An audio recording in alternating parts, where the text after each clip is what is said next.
Hey everyone, it is Christy and it is D&D. So we are just going to get started with the game. I guess traditionally we always do a little summary, a reminder of what we did the last time. Traditionally Micro does that, but I'll hand it first over to our DM.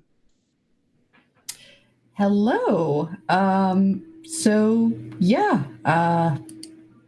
sorry that I am the reason that we're running a bit late today. So my apologies. We are.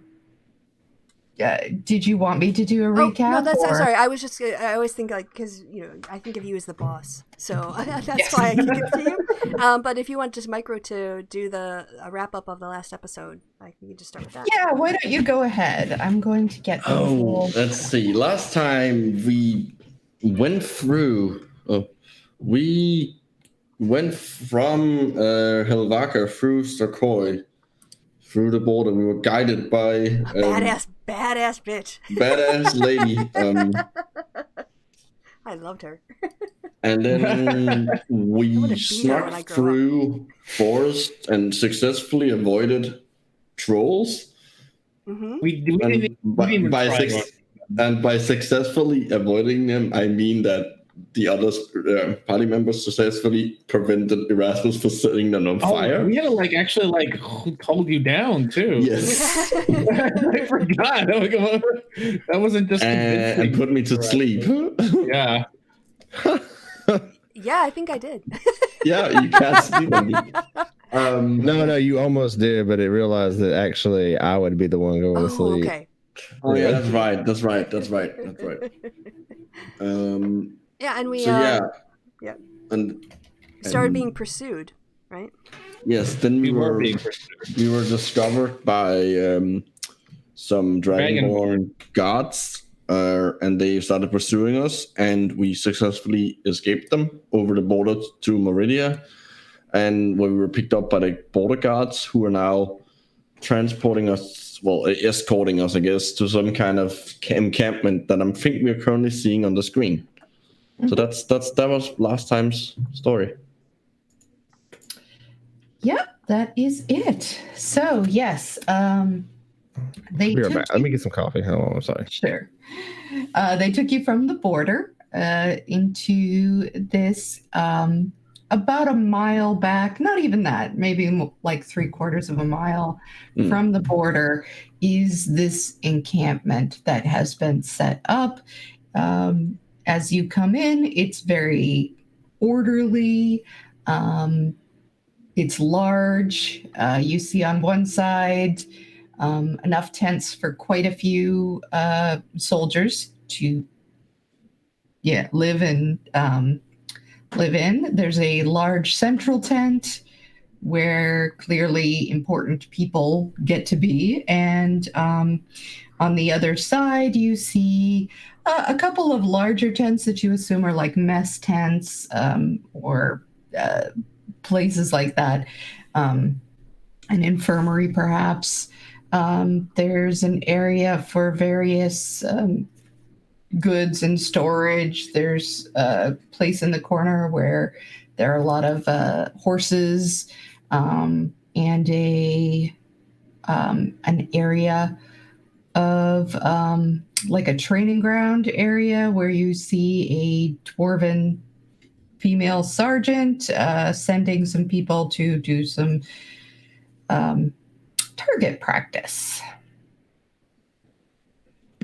And yes, creating this is getting caught up in creating this thing is a half hour late and paying no attention to the time. None.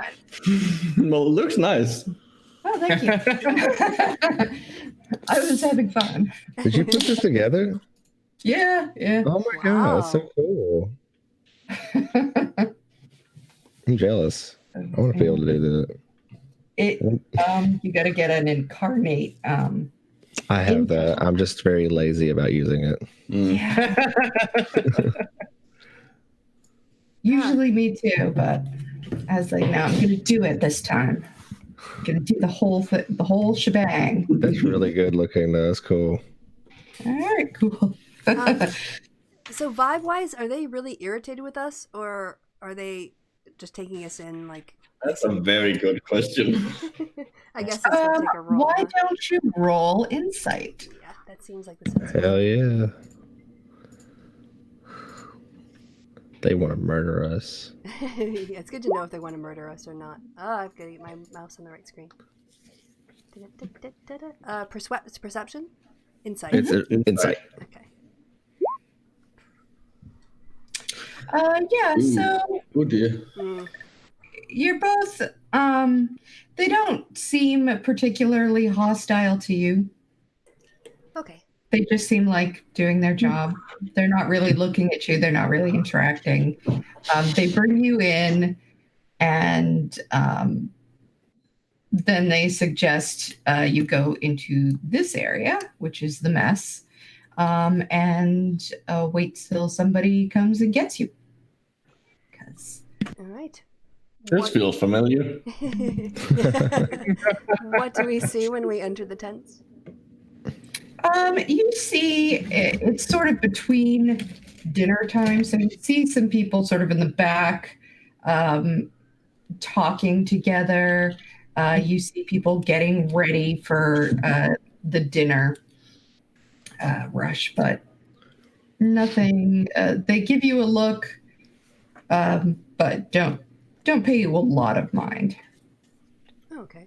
All right. So no alarm bells yet. Okay. Oh, I guess we wait. Yeah.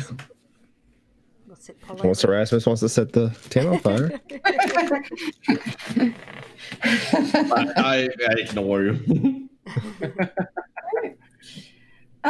It takes about a half hour, and then someone comes and gets you and brings you into the larger tent over there, where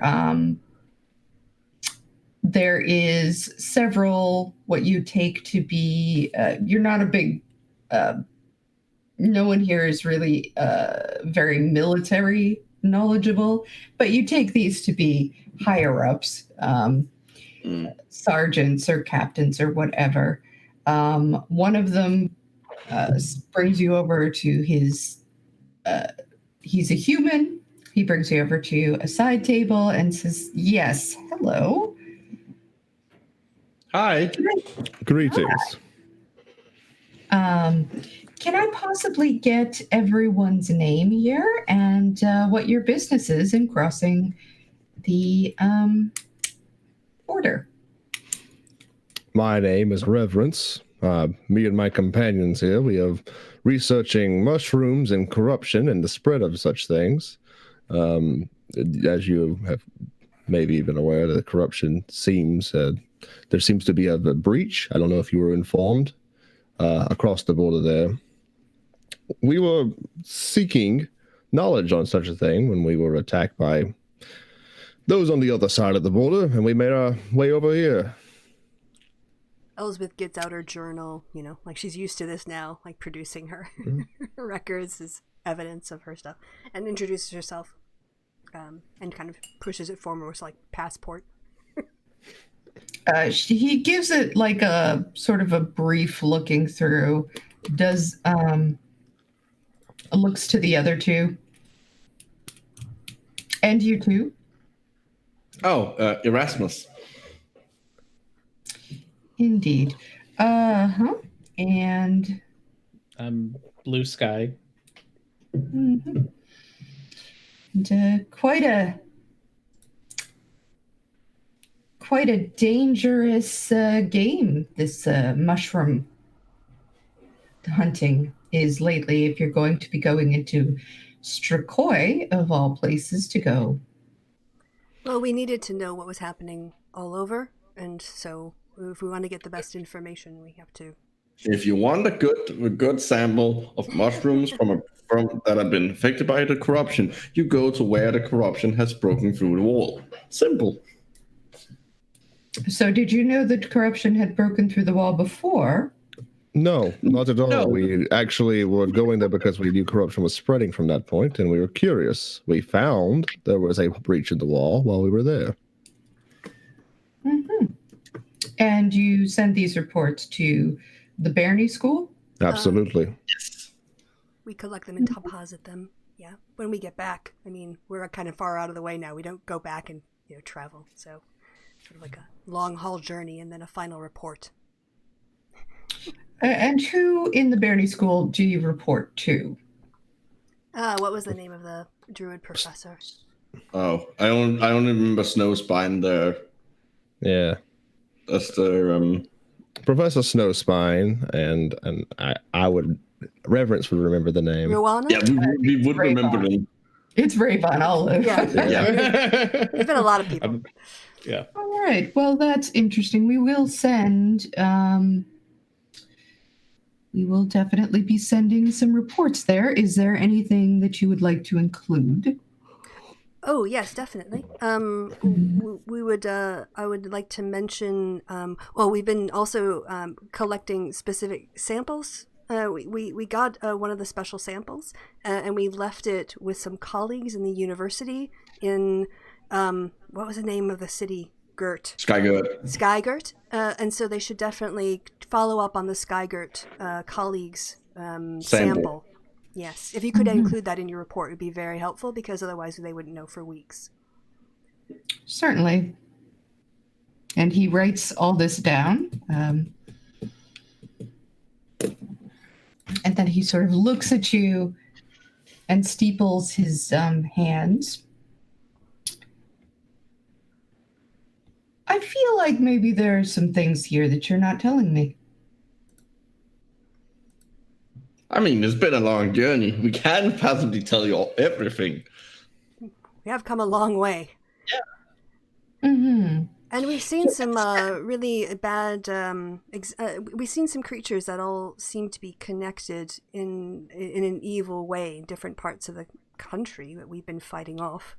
I mean, that's why I have 3 bodyguards. Indeed. It's been very dangerous out there. Also, did I'm you know glad to hear that the Barony School is on top of the mushrooms, though? Well, it's really more of a sample of how the overall ecological system is going, because if the fungus goes off, then that's going to have a knock-on effect to upper species, and so it's actually really important as a baseline to get something as primal as fungus to see where the corruption is entering the ecosystem. I want you to give me a persuasion with advantage for that one. She's really going to go full druid next time. Like, she's really getting into this nature stuff. Persuasion with advantage. Oh, nice. That's pretty good. Yeah, you get the sense that he believes you. All right. Well, that is all good. And what are your plans now? What is that town called? I don't have the map up in front of me. Navarro, I think, is what you're talking about, and eventually on to... Keep moving. Maybe spend some gold in your city. First. In the nearby city. Yes. And then Kildoon is where you are eventually planning to go. Yes. We're making a circuit of the region. Eventually we'll make our way back towards Barony, but, first we'll be heading towards the city. Mm-hmm. Interesting. All right. I'm afraid that you having seen the breach is something of a problem. You see, we are aware of it. Oh, that's good. When are you going to fix it?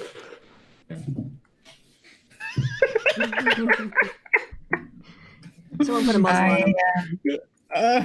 I understand your concern. We're all very concerned about it. Unfortunately, we can't have... we don't want people to panic. So we are keeping this out of general knowledge. So we're going to need to ask you not to speak of this to civilians. Are you asking us not to speak to the college about this, then? I mean, they're gonna know because the data kind of points to that. Well, so the better option here would probably be to fix the problem rather than just hide it. that is more complicated than You see, unfortunately, we have tried to fix it, and as of right now, that is not possible. Hmm. Well, why not? We sent a team to at least put up some sort of temporary solution while we dealt with the government of Strakoi in order to get permission to do something a little more extensive. And unfortunately, they did not return. They were a highly trained group. Well, do you think they're captives? I mean, we are a pretty good crew. If you need an extraction. Excuse me. We're not fucking going in there. All right, you're right. We've got something on our to-do list. Fair enough. Sorry. Mm-hmm. I appreciate your offer, but no, I believe that they are no longer among us. I can't say more than that. However, we cannot enter into Strakoi without a much larger show of force, and this would precipitate war, which we are not going to do without going through channels, legal channels. We cannot simply walk in there with our army without being given the government okay, and the government is not giving us that okay. However, we have communicated. We have communicated also with the country of Penkirth. So if officials there may well have seen fit to communicate this to the Barony School, I do not doubt they have. I will ask you not to say anything right now until we have gotten confirmation of that. I mean, we're just going to be stopping by. We don't really interact with a lot of people anyway, other than to get rooms for a night or buy things, so there's not really a lot of people that we can tell. And if you are communicating to Bernay School, then they'll know long before we get there. Indeed. Yes, I don't think it's going to be able to be kept out of knowledge forever, but we are trying to avoid any kind of panic. I would ask,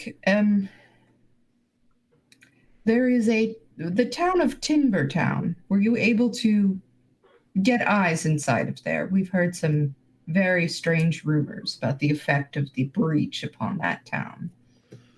Was that the town that we came across while we were going to we were told we were warned off of there, but we heard a lot of noises. It was a very noisy city. Sounded like they were almost doing work with wood, and there were like a lot of cutting noises and hammering noises, a lot of sort of woodworking, very, very loud from miles off. Interesting. Well, I think that you were probably wise to give it wide berth, honestly. Well, very well. We can offer you some food.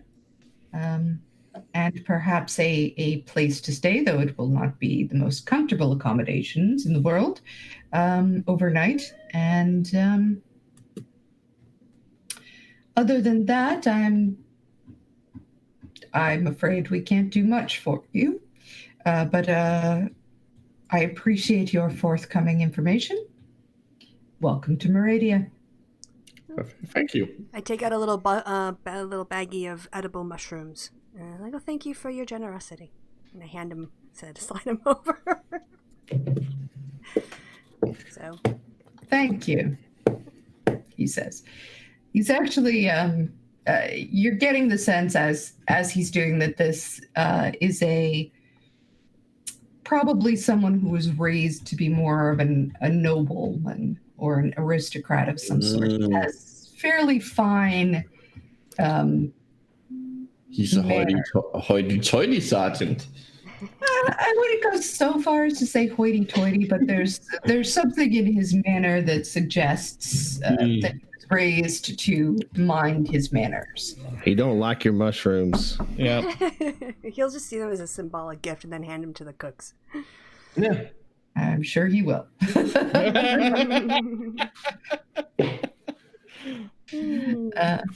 So like it's early evening, late afternoon now, or? It is getting probably your couple of hours from dinner. Okay. So should we stay here overnight and then go to the city the next day, fresh? Yeah. Start fresh. Sure. All right. Well, she's gonna go do a check for mushrooms. I guess she'll leave the actual base. Explain where she's going to the guards and. Yeah. And I'm gonna go with you. Okay. You want to set some things on fire outside, well away from the guards? Yes. All right. We'll take you to a safe place where you can do that.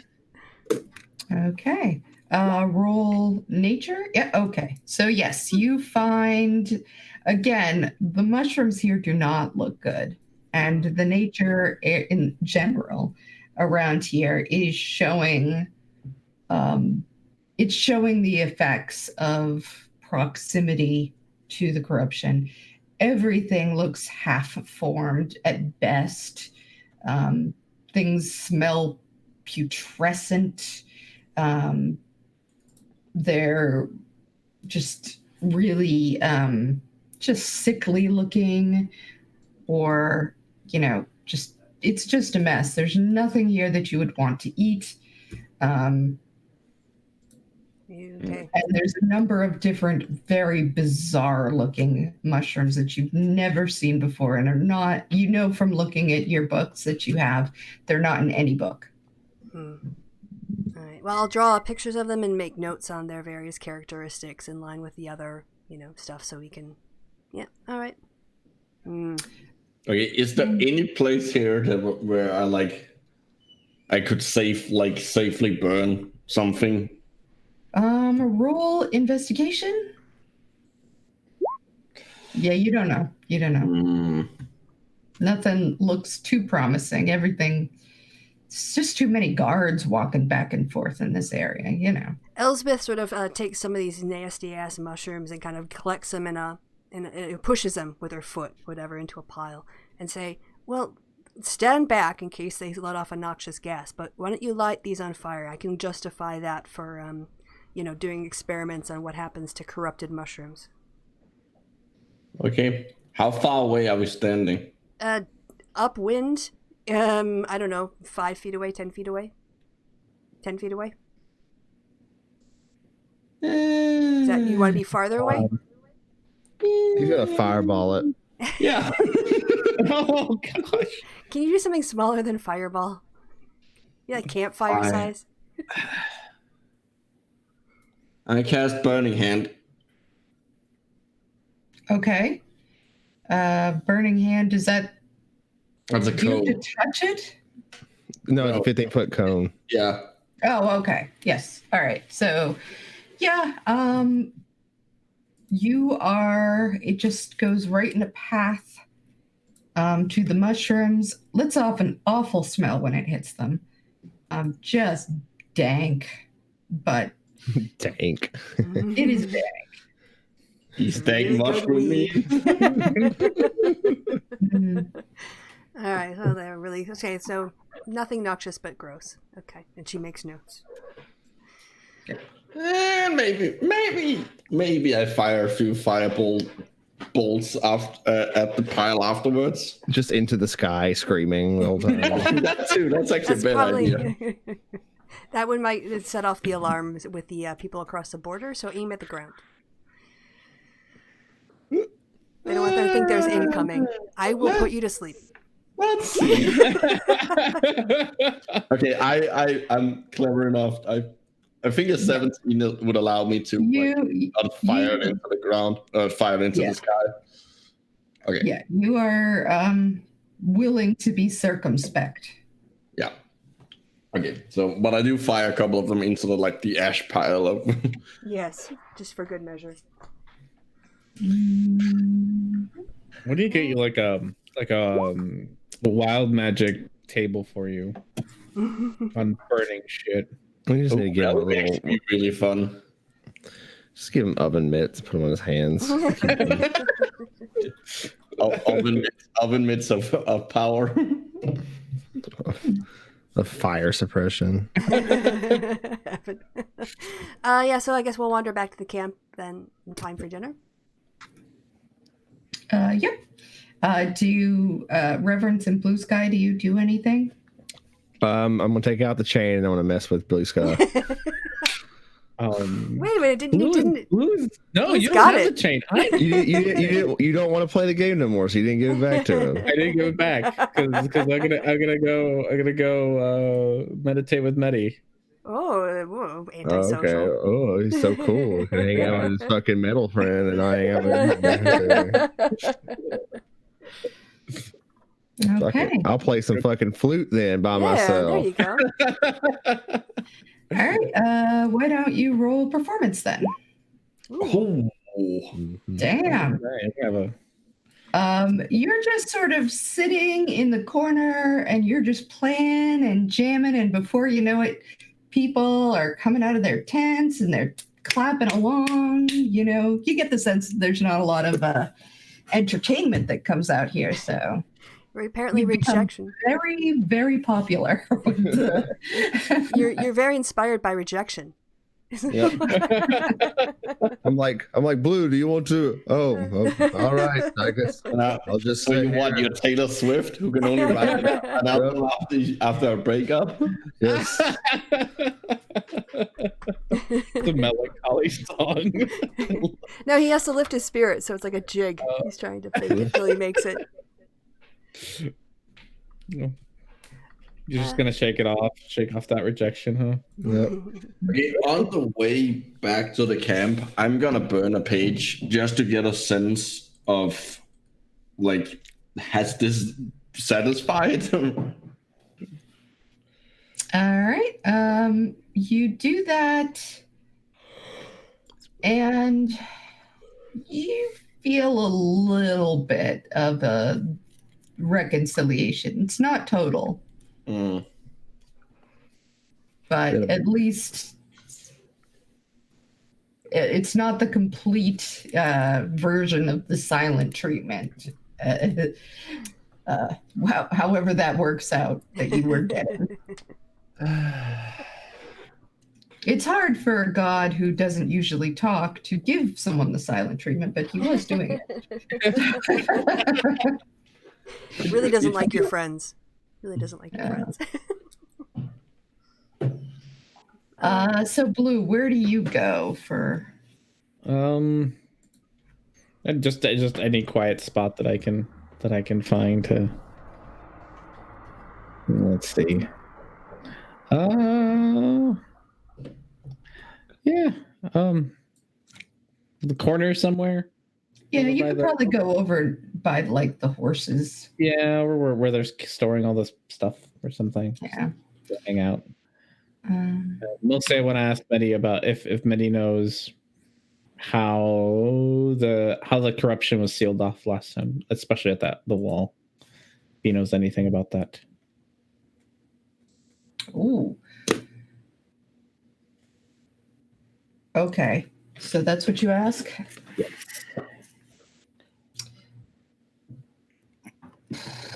Let me see what I'm going to do. What will I bullshit today? No, this is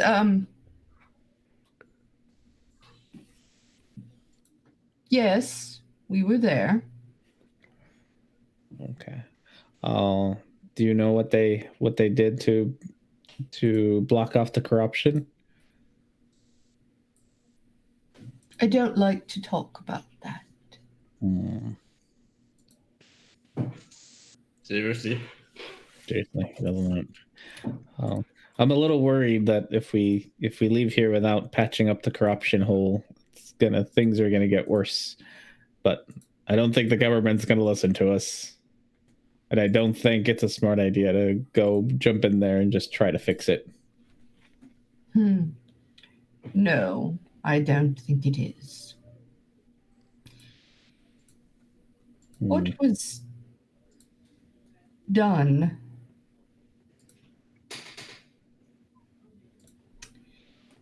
well, it's the reason that my Roland was cursed. Oh. Dun, dun, dun. Drama. Oh, yeah. Roland was cursed. I see.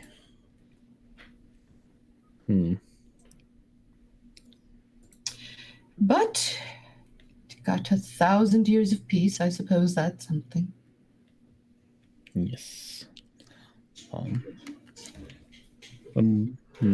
worried it might end soon just because we're being silly about this It one. already ended. That's true.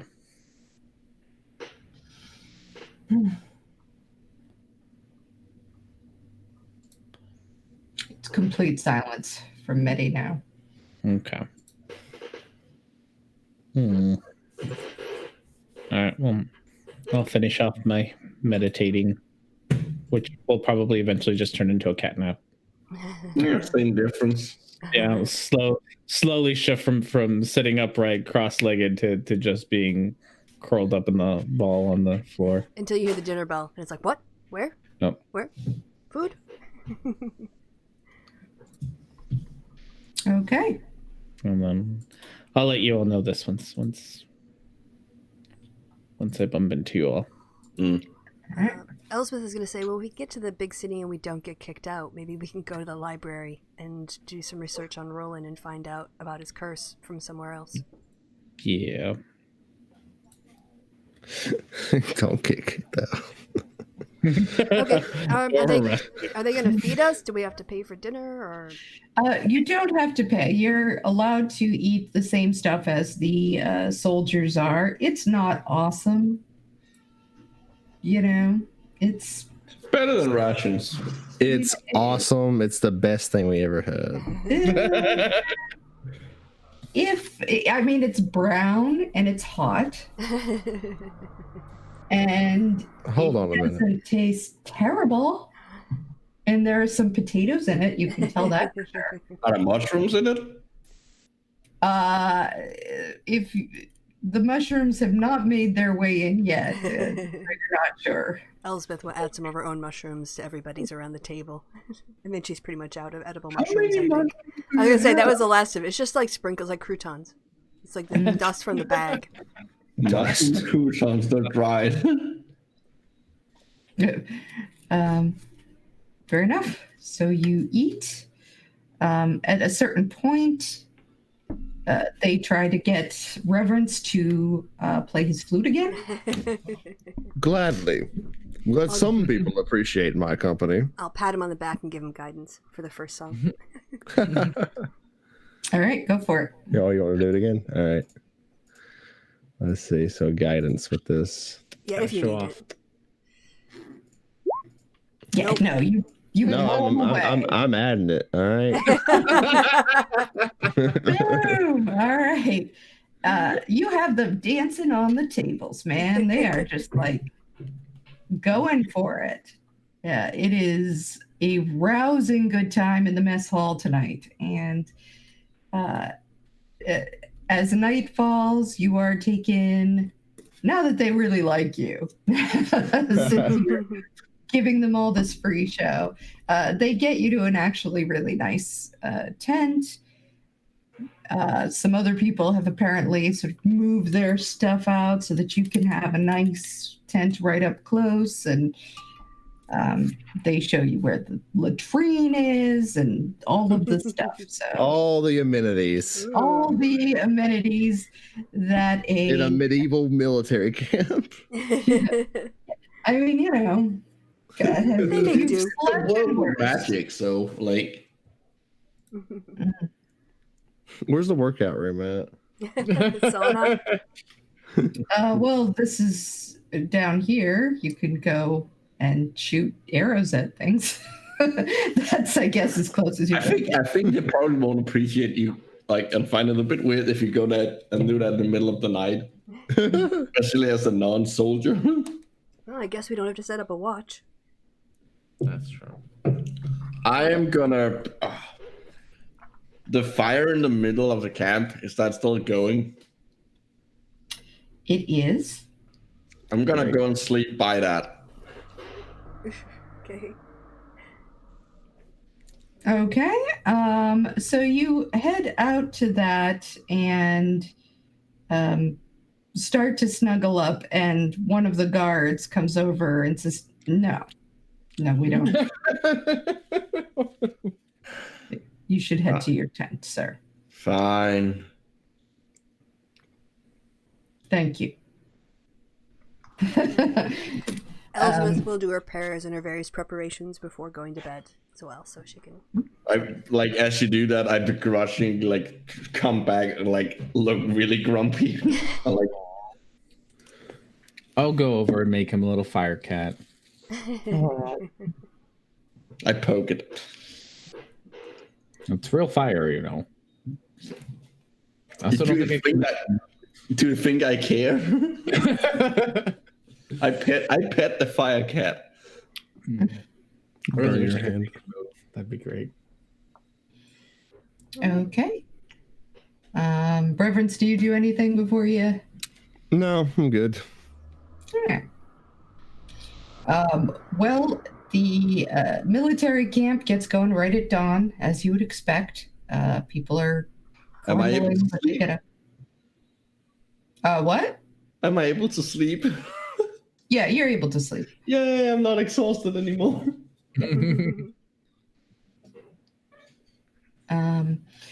So you all end up going out. The soldiers are very friendly to you as they were, but they're a little groggy now, it being in the morning. But they ask if you're planning on heading out today, and are you going to stick around for a bit? Sort of general chattiness. No, I assume we tell them that we're not staying around. We're leaving for whatever the big city nearby is. Mm-hmm. Oh, Nabergo, yeah. All right. Well, any tips for that? Like any good inns or things? Well, as far as inns, you mean? Well, any kind of good information about places or things in that city? Well, it's not the fanciest city in the world. You gotta watch yourself in some areas, but as long as you mind your own business, I can't see anybody messing with you guys. Especially that one along. Points of reverence. Have I been to that? I would think it's. I'm going to assume you've probably been there. Even if you haven't explored necessarily. Yeah, I'll probably because it is pretty near close to where I grew up, so it's a sail away. Yeah, it is an overcrowded city. It's a port city. There's a lot of coming and going. It is busy and active, and stuff is always going on. There are certainly amenities, but you're not you weren't never a person who was I'm going to take my kobold self and go running around sightseeing. That wasn't really your thing. I would probably also not have had the opportunity. I probably have been stuck in the port dock area doing stuff. But you remember the docks as being very busy, a little rough, but certainly a lot of comings and goings and noise, and just a big, fat, overcrowded city. Okay. Should we head out then? I would say that unlike Skyguard, there's nothing that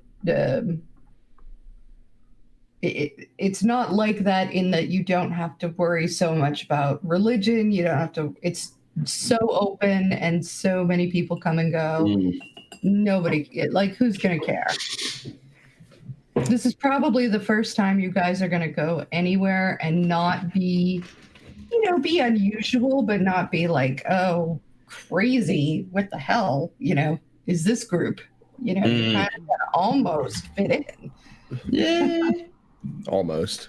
Almost. We barely fit in with each other. That's not true. All right, so it's We fit like puzzle piece. We fit like jigsaw pieces. It's just that it's jigsaw pieces from different jigsaws, but they still fit together. It's the same like pattern. Not pattern. All right, so does anybody want to roll a D100 for me? Ooh, I can do that. Okay. How dare you? That's a 14. That's the worst roll you could have got.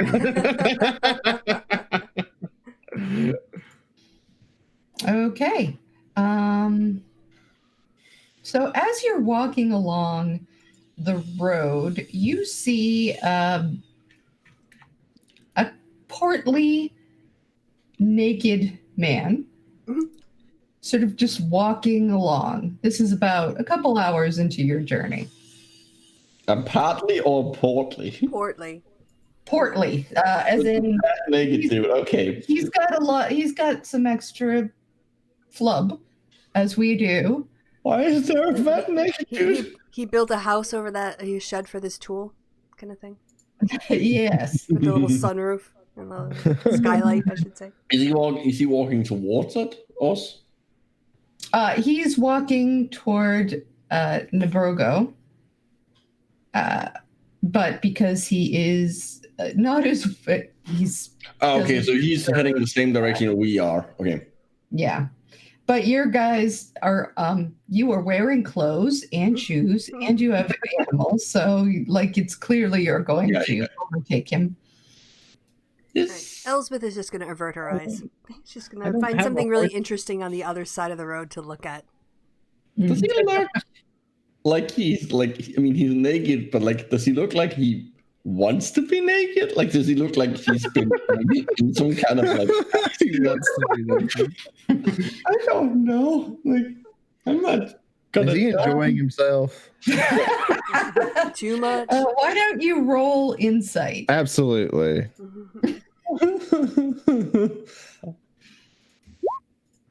Ha! You're just so you don't see a lot of people walking around naked before. You grew up in a fairly it was a temple. They didn't do that. So you're a little bit just shocked by that whole thing. So you're not getting anything off of that. Reverence can't help but to stare. What? You act like you've never seen a naked dude before. Not on the road. Not like this. Erasmus, I mean, he doesn't look like he's having a great time, but you're not really getting anything. He's got the biggest fucking grin. He's just having a great life. Bouncing around, singing a song. Just skipping along, like letting it all hang out. Just jiggling along. Jiggle, see it jiggle. Your tits hang low to the wobble triple. So are we? Does he look dirty? Like, as in filthy, not like. All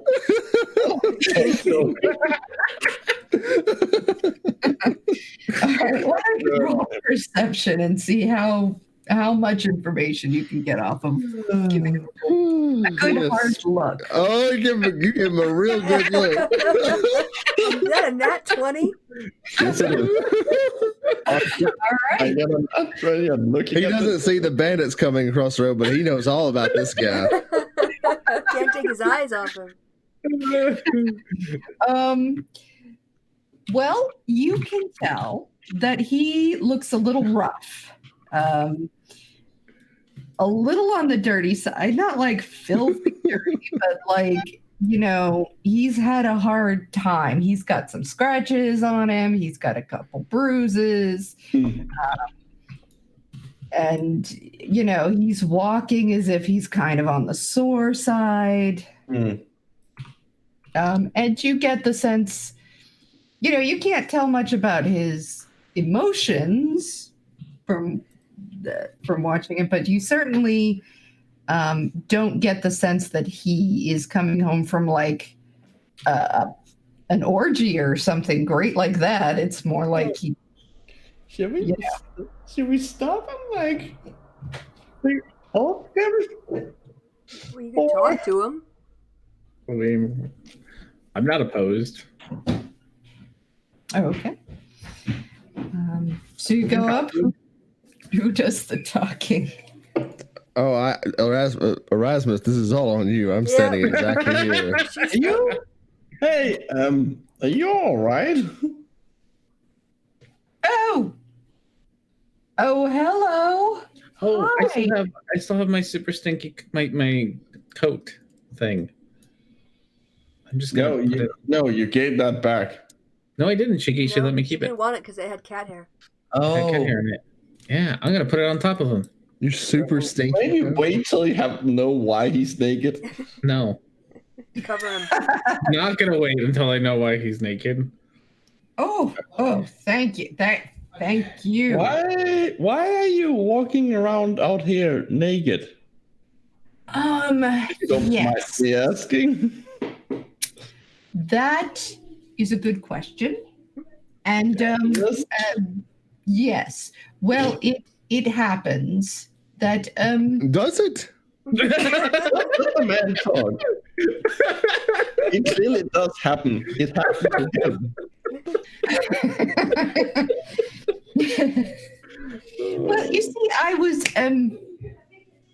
I'm a bard. I'm from the Brogo. I'm sure you've heard of me.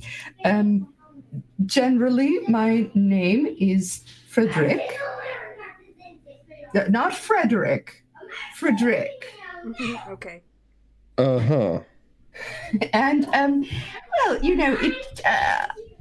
I was having a lovely evening with a I can tell. playing my trade, and a lovely young lady invited me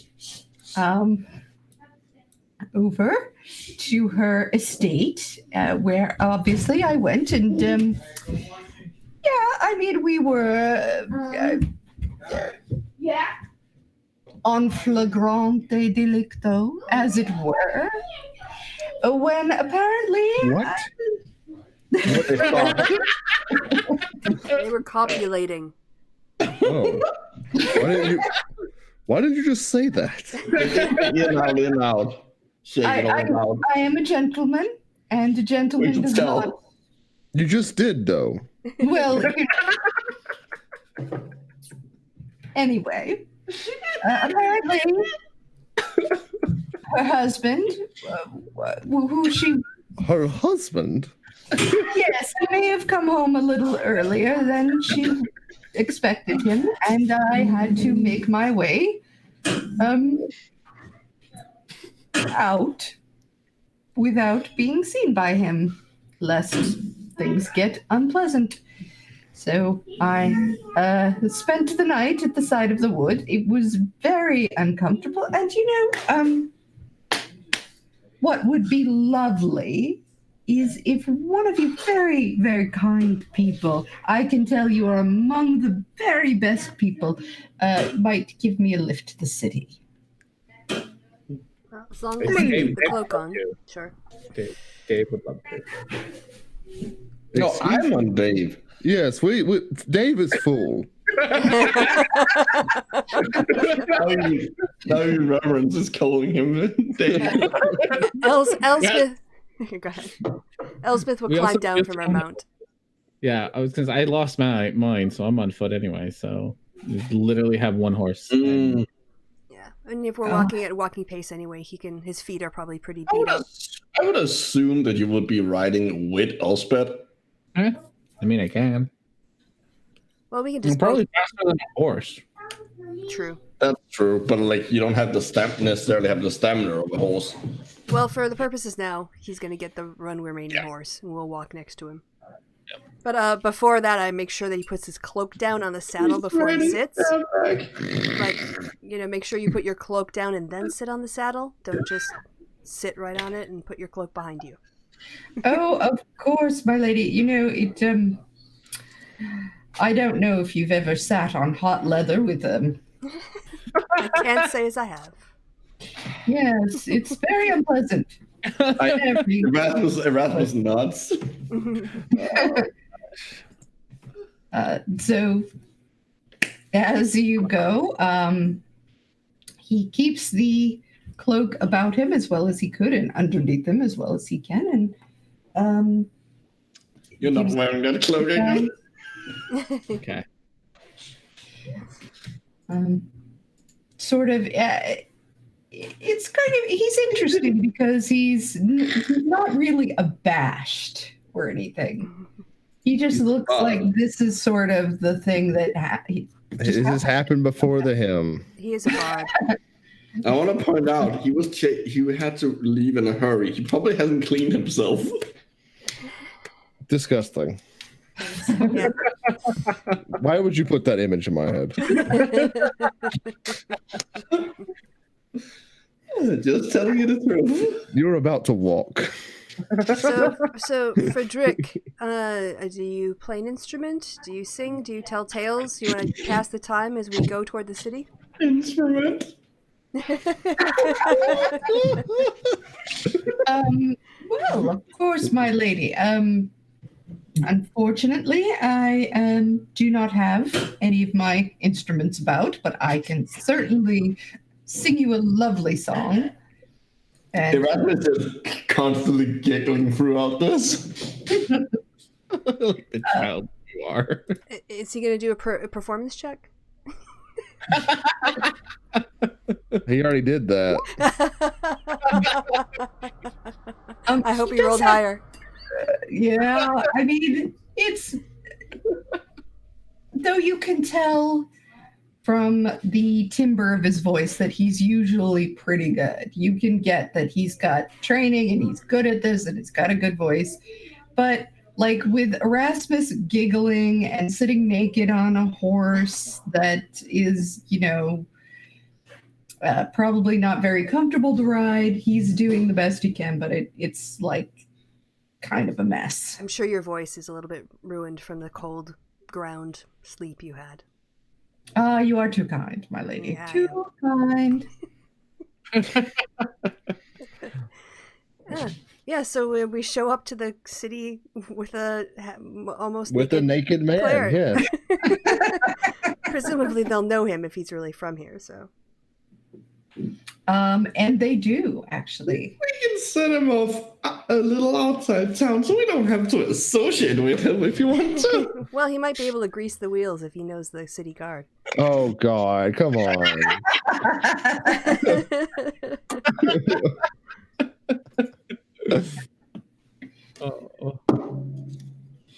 So they know him? They give him a hail and farewell? Or hail and... Do you make him go by himself? Or No. Oh, no, we're going to go as a group. Yeah. All right. Yes, he does know them, and they know him, and they're kind of snickering at him, and they say, "Well, Frederick, how was your evening?" He responds, "Oh, could have been better, but I've had worse." Can we, my very good friends, I'm assuming you've all insured. Oh, yeah. Yeah. Yeah. So, and we'll be heading to the tavern where I have my clothing stored, my spare. Spare. So, if we could just go in quietly and not go through the usual, these are all good people. I can vouch for them. And the the guards they kind of snicker, but they let him through, and they let you through with them without, much of a trouble. And again, you can see that this is a busy and pretty open. And he's just already doing the Emperor's New Robes through the city. He does kind of keep his head down at this point, like he doesn't want people necessarily to notice who he is, but we can take the back roads, I guess. Yeah, he does. So he takes you to the Highgate Tavern, which is a nice tavern, especially as you've gone through the city, you can see that there's a range, but the Highgate is pretty nice. And he says, well, I'm going to go in the back way, but if you let the proprietor know that you helped me make my way back, I am sure that he will give you a discount on anything you might need. And I'll see you later, I'm sure. Yes. Please be clothed next time. I plan to, sir. I do plan to. I look to seeing your performance when you're in your full splendor and having warmed up and everything. With that, he cannot help himself. As he dismounts, he gives the cape a little swish. Of course, my lady. And depending on how fast you look away, you get quite the eyeful. A full moon? Indeed.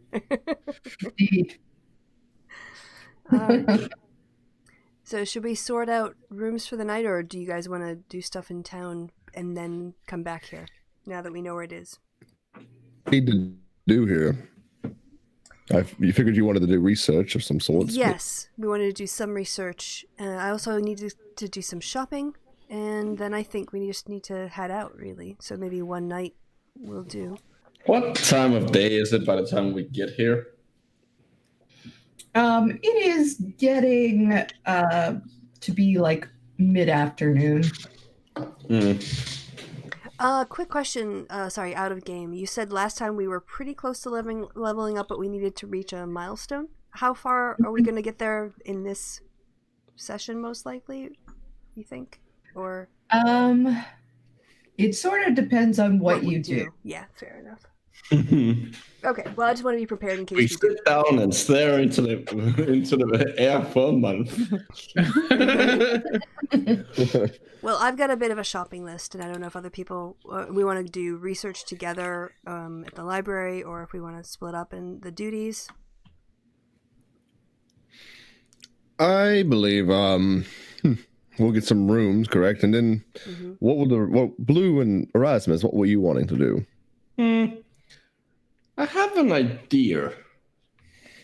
Maybe there's a blacksmith in town and I can help heat the hearth.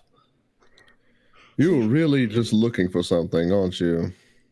You're really looking for a high. Jones and hard. Do you want me to end up powerless and exhausted? I actually have to go to the blacksmith because I want to change. I want to do something different with my armor. So if you want to, we can go together if you want to do that, and I'll keep an eye on him. Yeah, that's good. I love that we need a babysitter for her. So I guess you two are on research duty. What about you? Research? Yeah. What am I researching? You can read books. I'm right? researching. We're researching what happened, how they closed Roland. the legend of Roland, and how he got cursed, and a good girlfriend for Erasmus. Yeah, that too. Do I hear that? No. I don't mean that. Blue. How good are you at looking things up in the library? Terrible. Same. All right. Well, then you guys can have lunch or do whatever you want, and then I'll come back and we can go. I'll do some research. You guys want to take the day and I'll just do everything? I mean, I'll go look. I'm just. I don't think either of us have an intelligence at all. That's okay. Yeah. Okay. All right. So I have a 2 things on my to-do list. Go to the blacksmith, get a few bits, and then try to. Oh, could you guys find out where research, like the library or a university, if you could find out where those are, I'll come back here, and then it'll save us having to hunt around for them. Sure. That we can probably do. Maybe you pick up some local gossip along the way. Who knows? Okay. So which one do you want to do first? Are you asking me or? Yeah, DM. Sorry. Do you want to? Because we're gonna kind of split the party, so you're gonna have to run to them going out and finding. Okay. Why don't you guys go looking for your blacksmith first? Okay. Well, I guess ask at the bar, the barkeep, if we were in the mood, in market for some items of a blacksmithing nature. Which direction should we head? While she does that, I am gonna look for smoke, like really big, thick black smoke, and give a good sniff to see if I can find like. Why don't you roll perception then? Nope. Yeah, I mean, there's smoke, but it's so hard to tell where it's coming from. There's fire in every home. Yeah. So. That's not good though. Yeah, as Reverence is working his charm, booking the rooms. I'll ask. Okay. So you go in and you see a female half-elf who gives you a nod. And when you ask, she says, yeah, go Murray Radcliffe over 3 streets down. He'll give you a good deal, good stuff. Okay. It's called the Callous Truth. I don't know why he calls it that though. But there. Fair enough. Callous Strange Truth. name. All right. All right. So yeah, I'll take Erasmus and head off in that direction. Okay. It's not hard to find, even though it is a busy street, but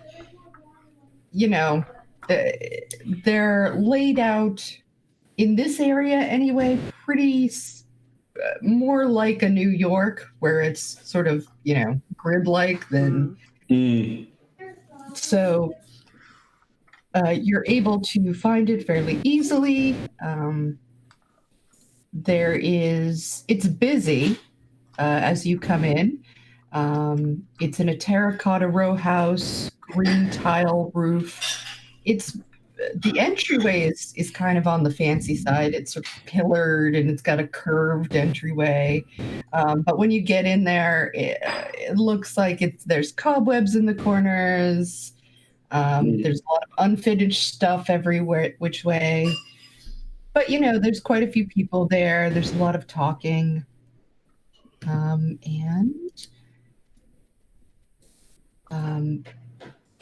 You are able to find a man in a brown collared shirt and tan pants, which are dirty. Okay. Yeah, it's fair. He's working as a blacksmith. His head is shaved. Sharp figures. Yeah. All right. So I will approach him and say, "Hello, fine sir. My name is Elsbeth. It is lovely to meet you. I would like to purchase some of your wares, but I also have sort of an interesting request. You see, and is Erasmus already staring at the fire? Yes. All right. I'm sure. Yes. So my friend here really, really likes fire. Unfortunately, he really can't do all the things he'd like to do with fire in the forest. It's quite dangerous. So if I left him here with you today, you could probably save all the money you spend on coal or whatever products you use to keep the fire hot, and just ask him to try to reach different temperatures and hold it, like the fire at that temperature. He would probably love that. Would you like to see a little sample right now? He gives you a look. And I was like, Just watch. And just sort of blinks and roll persuasion. Okay. I'm gonna give myself guidance on this. I'm not that great at persuasion, so.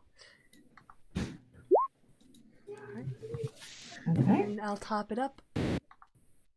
17. He's like, all right, let's give it a try. I need about 400 degrees on this. Erasmus, here's a challenge for you. How well can you control the fire? Can you make it stay at 400? Probably. let's give it a try. I brought my hands together, and the fire. I'm assuming the fire is already going. Yes. I cast control flames on it and try to get it to the temperature. Like I would reasonably know, like temperature-wise. Yeah, I mean, You can tell from the color of the fire how hot it is. Yeah, exactly. I'm going to say that you are really good at fire. This is your thing. So I'm not even going to make you roll. I'm going to assume that you're able to do what he asks you to do. And he sort of puts you through the paces a couple times and you're like, all right, you can stay for the day, I guess. Babysit. Kind of different. Okay. And you, what can I get you, Yes, madam? I'm looking to change out this current armor that I'm wearing for either some hides or some studded leather. And also, I need something, the most beautiful thing you sell. Maybe it's something to put on a fastener or a decoration. But if I could have something actually two things that are quite pretty to go along with it, that would be nice. One for me and one for the spell. If I like it. So, yeah, show me your wares. All right. So he shows you, he's not a leather guy, but he's got some studded leather over that looks to you to be in very good shape. And he thinks about it, kind of gives you a look, and then he goes over and finds. It's actually like a buckle, but it's a very ornate and lovely buckle. And he says, basically, I can, put this on the belt if you want. And can I have a spare as well? That costs about 25 gold? Sure. Okay. And I give him my scale mail. Well, I have him, like appraise it. So I guess I'll, remove my mail so he can have a good look and give me an estimate on what it's worth for trade-in. All right. So let me. It should be much cheaper than my scale mail. Well, not much, but enough. Yeah. I mean, it is probably a bit dented for being hit. Yeah. It's broken in. It's, Okay, it's armor, not shoes. Certified pre-owned. That's what you need to call it. Responsible owner, low mileage. I mean, it's well, there's been some mileage on it. So You're alive. I'm just looking at that now. All right, so it's true. It's one of those things. If it goes to show you how good it is. You're still alive. You don't know that it works until it doesn't. Yep. So scale mail is usually 50 and studded about 45. So if it's I might have to top it up a bit. Yeah. He looks and he says, I'll give you. He looks it over. He's like, I'll give you 20 gold for the mail. Okay, so then that's 25 plus 25, so 50 altogether? Oh, plus I thought you were going to get 2. Yeah, it was 25 for the studded armor, and then the 2 buckles are I only need one that's 25. The other one can just be 5. That's fine. I don't think that's how the prices work. Well, he's got other things. All right, so he's like, well, the pretty one is 25, but I can give you a 5 gold one too. And he takes you over, and it's not nearly as ornate, but it's pretty. It's got like a little sun on it, and Okay. So, what's the difference minus the traded in All right, scale? so 25, 25, 55. So 55 gold you owe him. Okay. So I'll pay that out of the kitty. Yeah. And yeah, just let Erasmus do his thing. And you're going to be okay while we go do research? Yeah. I'm sure you will. Make sure he eats and hydrates. He'll forget. He gets obsessed, and he'll keep asking you to make other things. But don't let him push you around. Lady, like, no. Like, are you trying to? I'm not talking to you. Erasmus is now a small baby. I haven't worked on the people before. He's in charge of his own hydration. Look, I'm like, I've worked on the people before. I'm a shipwright by training. I know how to work under someone. Fantastic. That's what he says. Yeah. Blue is still not convinced that you were ever a shipwright. I know he's not there, but he's definitely not convinced that you ever worked at the ship. He suddenly doubts, but he doesn't know why. Okay. Okay, so, and you guys were looking for, Library. Library, yes. All right, so you ask some people, and there is a Navigo library that is open to everybody. If you wanted more specialized information, you would need to get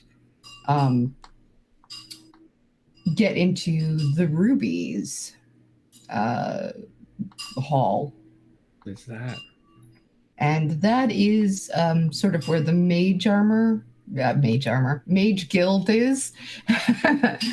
And they don't really necessarily let people just wander into the hall. But That's fair. That is your options that you were given. I say we go to the one that we're not allowed to go to. All right. I'm sure if it's a mage thing, I'm sure we can find some. We can try to find someone from the Candlewick Society. Sure, lead the way. Yes. Are you going with Elspeth? I guess I have to go back to the inn and meet up with them. No. Or do you want to go first and then we meet back at the inn together? I'm not sure we're waiting. Yeah, I think you're just going.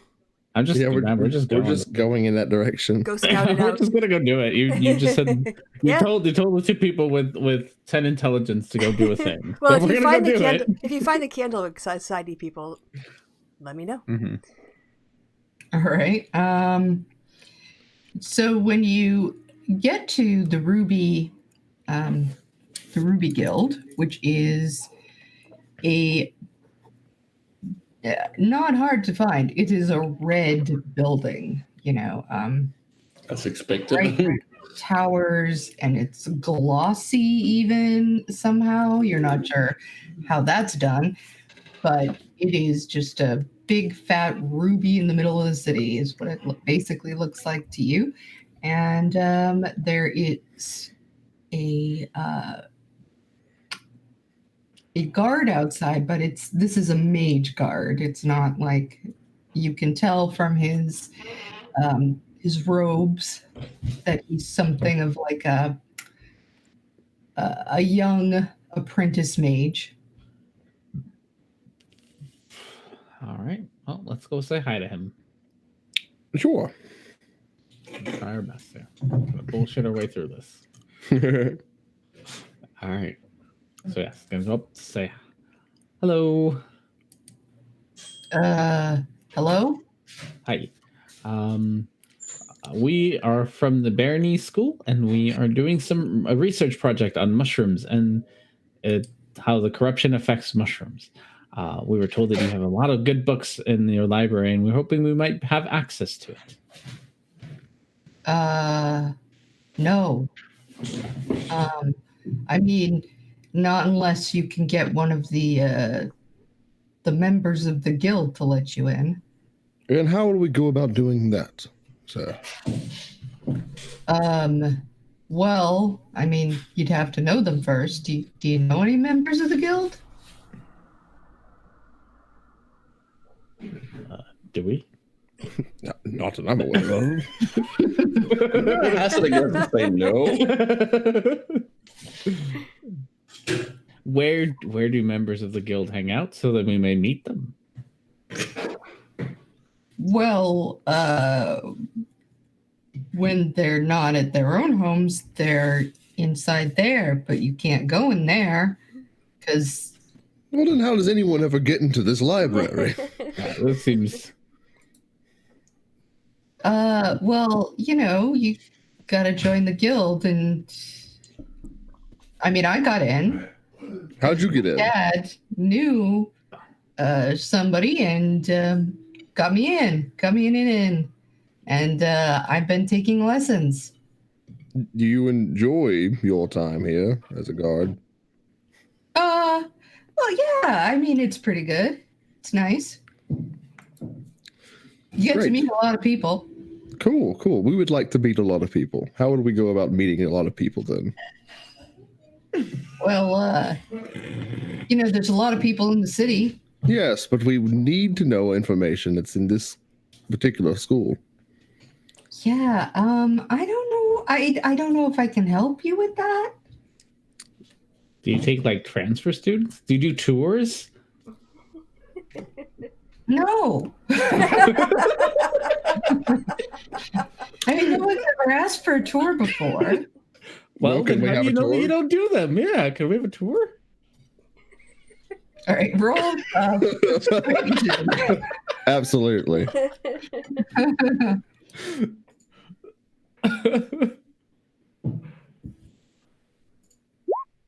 Damn. All right. He says, hang on. I'll go ask Ms. York. She might know. She's nice. Don't try to come in. Absolutely. We're Boy Scouts here. I don't know what that means. That's fine. I just look at him and goes, I don't know what that means either. It's just All right. So he goes back and you hear him talking, and a very old human woman comes out, looks at you and says, "You want a tour from Absolutely. the school?" Yes, absolutely. Is there a problem with that? Yes, we don't give tours. That's the problem. We've never given a tour ever. Why not? No one's ever asked for one before. Well, we have just asked for one.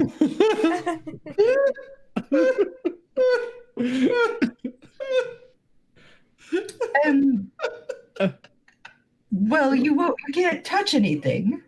No, of course not. Okay. So she lets you in and says, "All right, but yeah, this is the only tour you get." And then All right. It's only what I wanted. So she takes How is you. this tour gonna help you? You're just gonna see shit and then not be able to read it? Listen, we're having fun, all right? We've also made it inside the library, which is much further than I thought we were gonna go. So That is based on the very high persuasion roll there. So Ella takes you in, and she sort of walks you about. She shows you. She does show you where the library is. She shows you where people eat. She shows you the hall. She shows you some paintings, and she keeps telling you, "No, touch that and don't touch that." And that's enough now. You've been given a tour. You can How tell does one get entrance to your library? you have to get permission from one of the librarians. No, I would like to get permission. We really need to have some information about the corruption around here. I beg your pardon. Well, I beg your pardon. We are mushroom. We're corruption researchers. We have a friend who actually is the researcher. We're more of the guards, but we have been searching and we've traveled quite a bit. Is she a mage? She is some sort of spellcaster, right? I've seen her cast spells, right? Yeah. Blue. Yeah. I make it. I make. What do I have available that I can make that isn't? We actually dangerous? have 2 mages, and then he can cause fire. Yeah. But make a little water cat. No See, fire you cat. can do just that. A little water cat. Well, this is all highly irregular. I don't know. I'll tell you what. Come back when you have a mage with you. Absolutely, we will. And she heads you right out, having, that's enough. I've got to get back to my business. Well, we'll be asking for you then when we return. No. Okay. So who will we be asking for? Well, I have a great idea. Ask for Bernard. Okay. Absolutely, we will ask for Bernard. He has burn in his name. Indeed. So, well, be on your way. Thank you. Absolutely, you have a wonderful day, ma'am. Same to you. I look at Fluid, it's just like, I think that went quite well. Yep. Very successful. So, do we actually have a mage? I think Erasmus is a mage. Could we bring Erasmus here safely? Also, do you think they will think I'm a mage? All right. Well, we don't know. I definitely don't know. So is everyone heading back toward the inn now as we've, like, these things have happened in Like parallel? Reverend knows that I'm a warlock. Yes. I don't know if that's a safe. Yeah, I don't know if that's a mage. I know that you have god things, but I understand what magic is. So in my opinion, anyone who can do magic is a mage. So That makes you a mage, though. yeah, which is why I did the water cat thing. Which was highly irregular. So Highly regular, yeah. Well, it's a cat. Like, it's not going to be a regular shape. Okay, so are we all back at the inn now? Is that? I guess so. Okay. Yeah, I'm going to assume so. Oh no, you're not. You're still at the blacksmith. You're working. You're working all day. He probably closes like It's only like 2. It's fine. basically at this point. How soon we got here? We'll pick you up after school, all right? Yeah.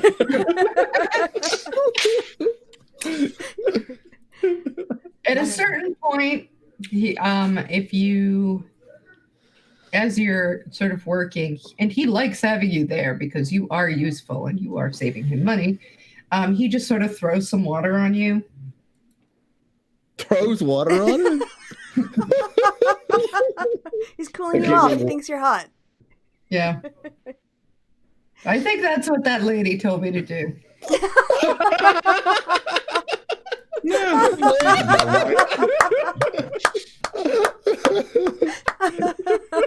Let me know if you need any more. Thanks. Well, now you get all the steam coming off you. You're probably thrilled. You look really cool with all that steam coming off you in the fire at coal face, as it were. Covered in soot. And I do still have my mage armor on, so I'm just like smoking. All right. So when we get back to the inn, and they tell me of how difficult it is to get into the basic library. Well, no, all we need is a mage. Yes. Well, And it's not the basic library. This is the Mage College library. Yes. Well, Okay. I'm sorry. It was the good library. No, it was a very good library. It's probably the best library in the city. True. Yeah. But they won't even let people in. Like, it's not that kind of thing. Well, they let us in. They Well, let us true. in. We did a tour. I was just thinking maybe Frederick might know some mages. He seems to be pretty well known around town. And also, if we're looking for stuff about Roland and the corruption and how it was fixed, maybe there's some bardic songs or tales that would also maybe help. So if we could find Frederick and ask him, and then see if he knows anybody who belongs to this group, maybe he can introduce us. Or maybe he'll know himself. Or at least some The legends. naked man. Yeah, the naked man. Well, the less naked man now, hopefully. He's staying here with us, so he's got to be around. Okay. Yeah. Okay. I'm not opposed to it. Okay.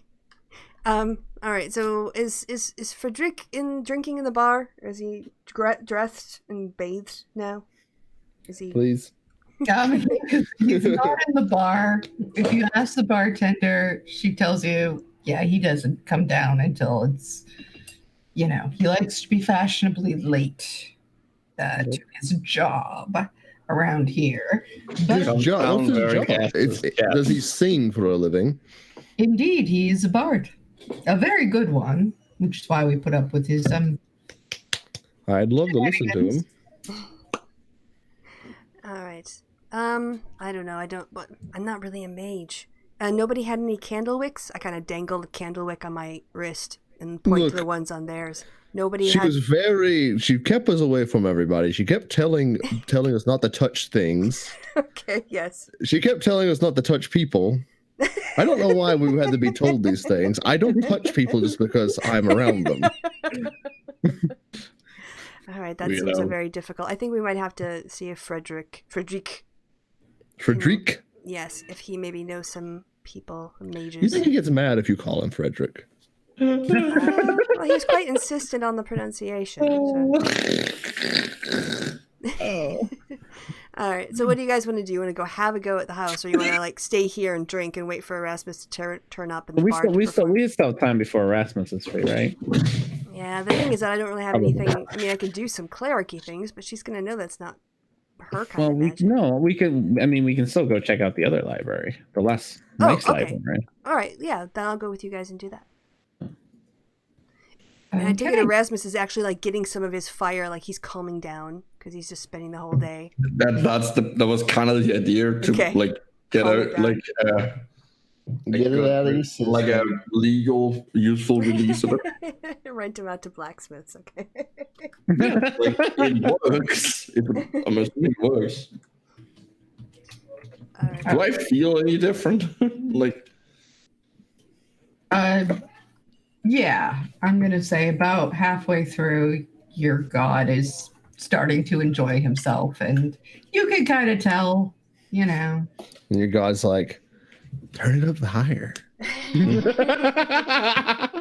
No, it's going to stay at this temperature. I keep it at the actual, I want to demonstrate, because that's even more devotion, demonstrating that, I can control the fire enough to, keep it at a specific temperature. So where is this other library? It's towards the center of the town, and it is it's a large stone building, and it has a statue to the goddess Sharandlar, who is, as you would probably know, a charitable goddess. So she makes this education and learning was free to all. So people are coming in and out. It's a big library. It smells like feet. I'm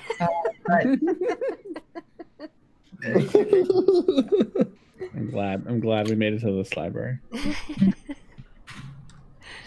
The other one smelled better, by the way. Well, it wasn't free, so open to the public. Yeah, it's very exclusive. Exclusive air. Okay, well, I guess we can go in, and there would presumably be a reception desk or something. Yes, there is. We're looking for history on the corruption or Roland, the tales of Roland. So it might be under legends or it might be under history.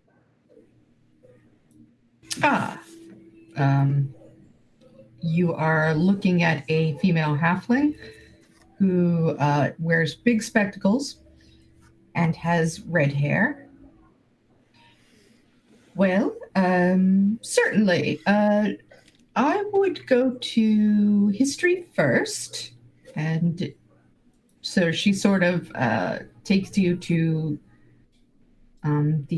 a set of a row of books, and it says anywhere in here should contain what you're looking for. And why don't you roll? What do you roll for that? For looking stuff up in the libraries? Probably usually an intelligence check. Yeah. Do we all get together? All three of us are going to look, right? Sure. Or you could have one person and do it. Well, we'll see how it goes. 20. I gave her advantage. I didn't want to roll. Oh, okay. All right. Yes, you are able to find several books about the time. Which are you looking for first? So I guess within the history section, it would be the closest books we could find that would tell us in time about how they solved the problem of the corruption, and then like Roland's curse being secondary. Okay. Well, you find out about the expedition into the corruption that was taken with all of the leaders of the different countries. All right, so I'm going to go looking back through some stuff I wrote a long time ago. That's okay. But while you're doing that, I actually can talk to the other party members if you want, because I will confide in them that I bought the ritual items for the divination, and we need to have a question. That's pretty simple. So how do you guys have suggestions on how I should word the question to my goddess? What are we trying to do here? Find out how dangerous basically it's about Il and maybe how dangerous he is, or is he really bad, or should we be worried, or is this, so something along the lines of how dodgy is this god. But so it says a single question concerning a specific goal, event, or activity to occur within 7 days, and then there's a truthful reply. Could be short, could be cryptic, a rhyme, or whatever, but so wording it's kind of important.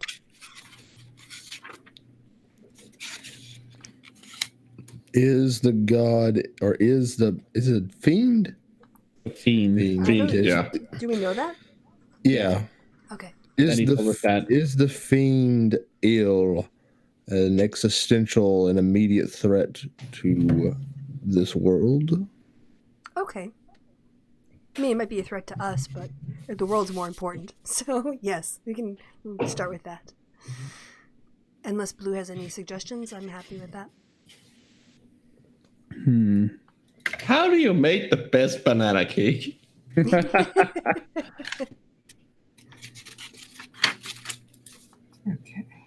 Yeah, I'm okay with this fig. I think is Eel a immediate threat is a good question. Okay, yeah, immediate threat. Should I specify to the world, or should I just say immediate threat? I would say to the world, because you might get a cryptic, a non-answer. Okay. Being specific leaves less room to wiggle. A vague disclaimer is nobody's friend. True. Okay, so I'll do that in my room tonight, and I'll let you guys know tomorrow how it went. All right, so you find out that there was an expedition where each of the royal families at the time sent at least one member, also many of some higher up knights, and some mages that were well known went too. They went and they were gone for several months. When they came back out, there were several. This is what you find out. There were 2 deaths, supposedly. One of them was the knight Roland, who supposedly died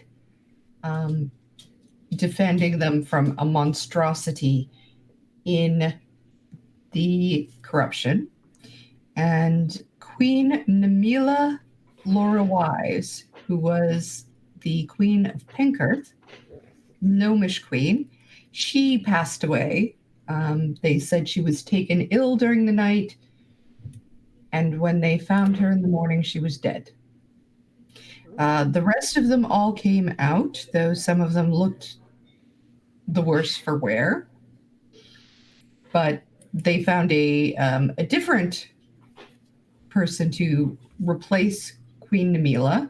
And in fact, there has never been a royal family since. They're generally now run by councils, but they had a high counselor there at the time come in and take her place. They did this spell together that they said that they had divined from from what they had been able to find. There's no real information on the spell itself, other than what you've already generally known. Mm-hmm. I can give you the names of all of the people. Oh, You need them. will we need them? Until I don't know. Maybe at the bigger library we can find them out. Okay. Who's taking notes? Working on it. Notebook is stuck inside a bigger notebook.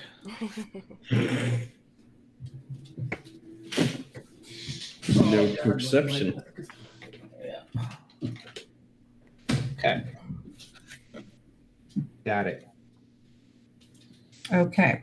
So Queen Namila Laura Wise. Okay.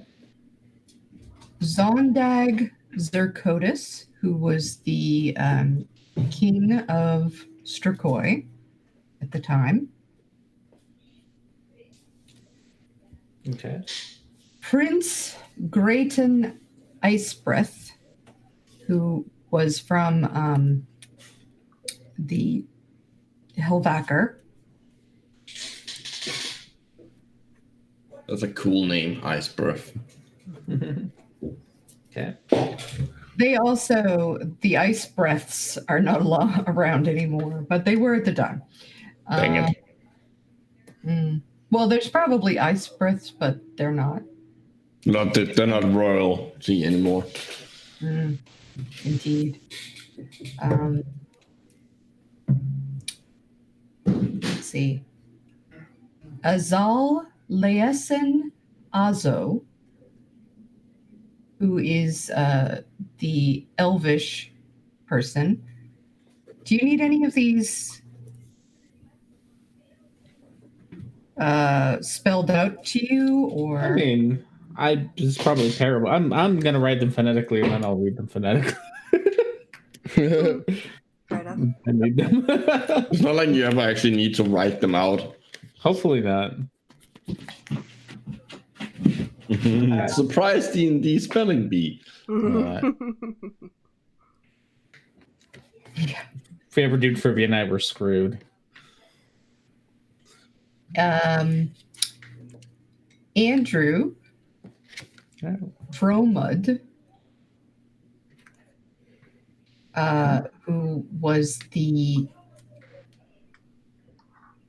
king of Meradia at the time, known as the White, Andrew the White. Okay. And yeah, that's 5, right? Yep. Okay, so that's everybody. All right. We've got names. And so yes, and then you have various other people that went with them. Yeah, I can. If you want all the names, I can give you all the names. But Roland was there, and there were several mages and several other knights. I'm okay, I think, with what we got. Okay. We had the important people. I think so. Okay. I say we use this information at the bigger library. Yeah, I think it's still good to ask if we can use Frederick's contacts in case he might have slept with some people who work there. We're just thinking, I mean, we just have to know somebody, so even if we can just get an introduction to a mage that maybe a mage will know about this and they'll just tell us. We don't have to go to the library. But we have the introduction. Or it could be at the library. Either way would be good. Yep. As long as we can get an introduction, I think we'll be okay. Okay. Can we just check while we're here the legends? I mean, if we did check the legends section, would we learn anything different? I guess roll. If you want me to roll for it, I can. Yeah, roll intelligence again. Sure. You can roll. With help. With assistance. Yes. Okay. I mean, there's... you are able to find that there are certainly legends. There's nothing really exciting that you find that's different. It's mainly a lot of epic poetry about how great all these different kings and people were. You find out a little bit more about Roland and his mighty sword, which you recognize, of course, because you've seen it, and his bond with the god of time itself, and there's but like as far as finding out things that you didn't already know, not really. Yeah, we flip through it and there's a picture of like the sword drawn. It's like that scene from Indiana Jones. You're like, what's that? We're the doctor and they're underneath Venice, and Jones goes, the Ark of the Covenant. He's like, are you sure? He's like, yeah, I'm sure. It's kind of the same thing. Like, oh yeah, we've seen that sword. That's definitely it. Okay. All right. That seems like we've gotten everything. I think we're going to get here. So should we go collect Erasmus? It seems to be closer to the end of the day now. Yeah. Yep. How to pick them up. I need to take a quick bio break. That's fair. I shall be back in a moment. I think I'll do the same. I've got I've drinking a liter of water while I've been here, so I'll refresh that too. All right. I need more coffee. Okay, perfect. 5 minutes. Quick break. Okay, break.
Okay, I'm back. Is anyone else here? Or is this just dead air? I'm here, but since there's like no one else to talk to, I'm muting myself. Oh, fair enough. Yeah, I didn't realize everyone else had left because I'd gone to get my water. Just goes to like room temperature, and it's so warm. Is it warm? Yeah, I went to get. It is so like I've been like yesterday I was so fucking tired and I went to get a haircut, and because it's like these like one-time plastic thing like covers, so I'm just sitting there in like a little greenhouse. Which is like your body heat. And plus... I got so tired of it. Like I almost I had to fight to not fall asleep while getting my hair cut. Well, that's also very relaxing to have your hair cut. Yes, I get sleepy by it anyway. So Yeah. All right. I've never had to fight so hard to not fall asleep in an inappropriate place. Was Jess? Were you back? Did I hear you? You heard R&D. Oh, sorry. Yeah, I heard someone saying so. I just heard. Yeah, I was just curious as to like how much information, how much more information do we think we're going to get here versus moving on At this library? I mean, I think what we have is probably a good starting point and gives us something to ask. Do you think we still need to go to the Ruby building? Their records? Do you think there'll be more there? Well, I think there might be more about how to actually like what they actually did to stop the corruption. Yeah, because all we got was here's some people who did it. But we don't actually know what they did, which might be useful information because I get the feeling we're gonna be having to do that. Yeah, and I'm gonna be honest. I think the Bearnese school, obviously they're doing right, but they're also really compartmentalizing information. They're not telling us everything, so they might not tell us things that we need to know. I mean, they already took the trident without telling us what. Well, there's also like the Oracle bee lady. Yes, we still have to get down to the Beekeepr. Yeah. Because she probably knows something too. I think we should take advantage of getting as much information as we can. Yeah. Okay. And then if we need to know how to stop the corruption and what they did, whatever that means, maybe we need to gather component materials, or maybe we need to get, whatever 5 mages together, or whatever nonsense we got to do. Well, it sounds like it might be fighting evil with evil. Whatever happens, it curses people. And yeah, I think in the intro they talked about the gaze, which is a devil thing, or a demon thing, one of the two. I can't remember.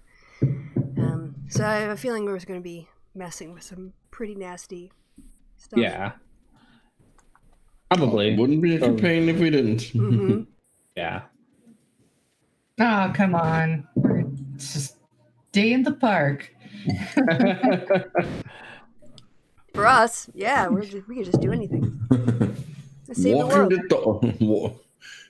Now for Wizards of the Coast, walking the dog. An exciting new boring everyday life. I don't know. Right now we set up play dates with one of our party members. So to be fair, I set that up. It was my idea. So that's where we're at. We're setting up play dates. Very nice. So we're picking up Erasmus on our way back to the inn. Mm-hmm. Okay. And you look very happy and oddly a little wet. I see you stayed hydrated. Yes. Hydration is important when you work in a hot environment. Did good. You can come back anytime, says the guy. Thanks. Not going to give me a discount on the sale or anything? Okay. Are you going to ask him? Like, oh yeah, did he save you a bit, because I was pretty fair with the price. All right, you can roll persuasion. Okay. I'll bat my eyelashes too. All It right. probably won't help at all. And because I don't trust myself, I'll give myself guidance. Oh, I guess I didn't need it. Yeah. It's like, all right. Yeah. I'll give you, how about I take 10 gold off the whole. We're going to, if you stop by the inn, I'll buy you around later on tonight. And I'll take the 10. I'll put it back in the kitchen. The missus would kill me. All right. I appreciate the gesture. Oh, hey, I saved us 10 gold, guys. Yeah. Well, You did. You earned it. Has to do it. You traded your labor for the kitty. Thanks for that. What's up, y'all? We picked up Erasmus. Got a little bit of discount on the sale I made earlier. I take it I have my armor. It was sort of there available. I don't need to go and collect it. Right? DM? Yeah. Okay. So we're gonna go back to the inn and see if we can connect up with Frederick, and yes, if he knows anyone, any mages who work there, might be willing to let us look around the library or answer Do we some need questions. mages? That's who works at the. It's okay. It's just a long story. I'm assuming you tell me. Yeah. We update you over dinner. Yeah. Whatnot. Waiting for Frederick to come down because apparently he's a real late riser. I can probably pass as a mage of sort. What happens if they asked you a technical question? Like a password. I answer. Do you I know how- magic. So you know how magic works as well? Yeah. Okay. I don't know how the magic works. Like I don't just like pointed fingers and like go ooga booga and things happen. I know how this works. I mean, that's what I do. Yeah, because you same. don't know how it works. Or a feeling for me. Yeah, it's more of a feeling thing, really. Mm-hmm. Well, I mean, it's a feeling thing for me too, but I also happen to know how it works. Spell-wise or fire-wise? Fire spell wise. Mm-hmm. So is Frederick coming down at all? Oh, They're sorry. evocation person. It takes a while. He does not come down until people have started already getting a little drunk, a little rowdy. As he comes down, Wearing assless chaps.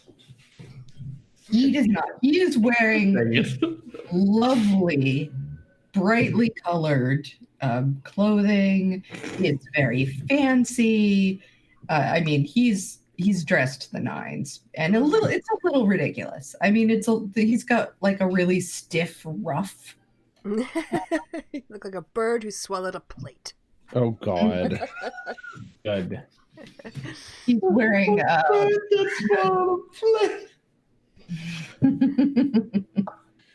he's got velvet purple balloon pants things and Ooh, hammer lavender hose with a green top that's I mean he's What is this? The wonderful outfit is what it is. It is a wonderful outfit. He's got really long shoes. You clearly don't know anything about fashion. The cat's like, I love it. I want Says it. the cat wearing shorts and. I assume that this man works at a circus before this job. I mean, it is a spare clothes. Oh, sure. I'm sure his other clothes were so much more tame. So maybe it was like less badly not tame. So. Oh no, he's always.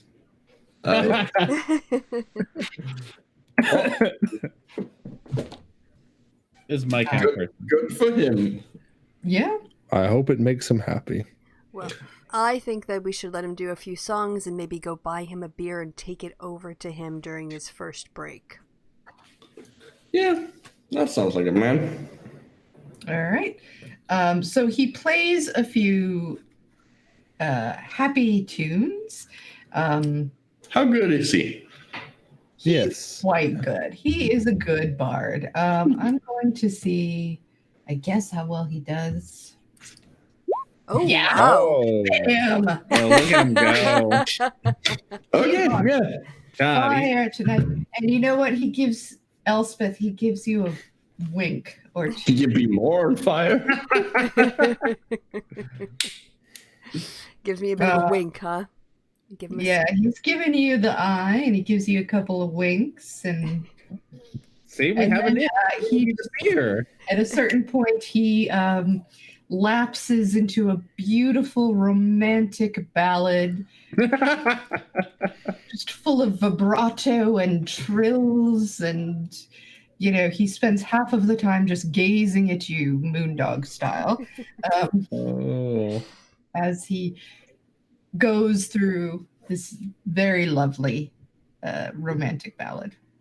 None of you can ever criticize my relationships. So I will get up and go I ask the bartender what Frederick normally likes to drink, and a glass of whatever that is. Women, I think. And I kind of catch his eye during the performance because he seems to be looking over at me a lot, and I kind of point at the glass, and then I point at an empty chair, and I put the drink in front of it.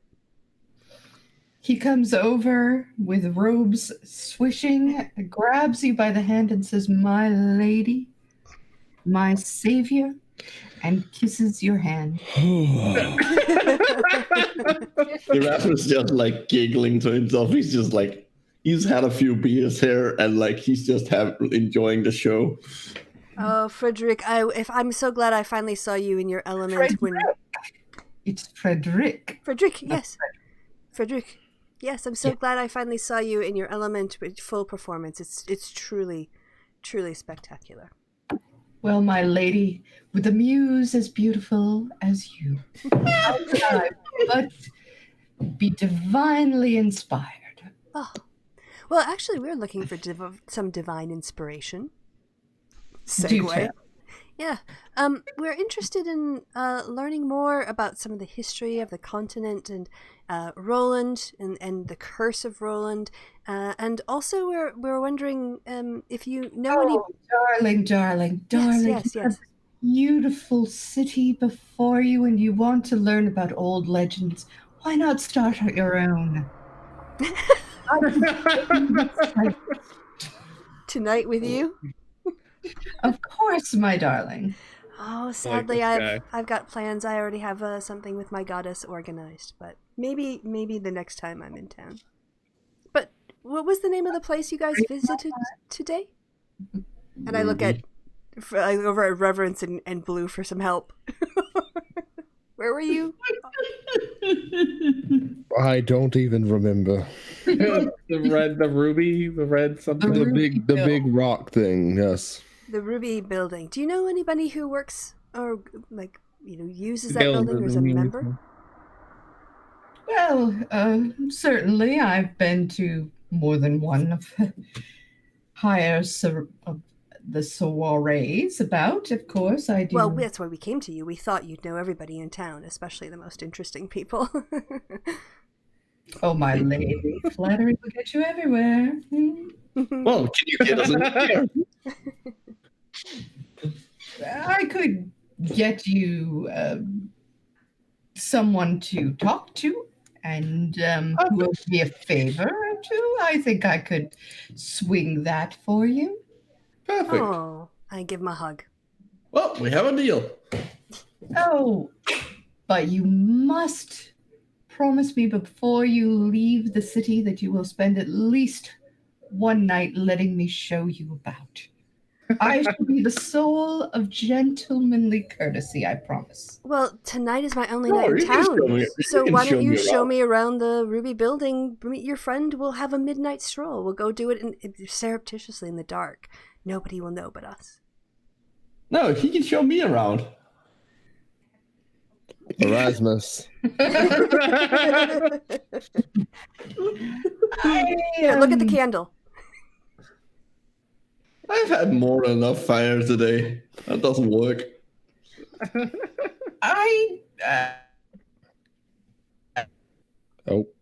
Oh. First time roboting out, but otherwise Yeah, it's great tonight. It's been surprisingly well. Oh, I think I broke Frederick's brain. Oh, Erasmus. Oh, she's back. Sorry, she's you back. dropped out.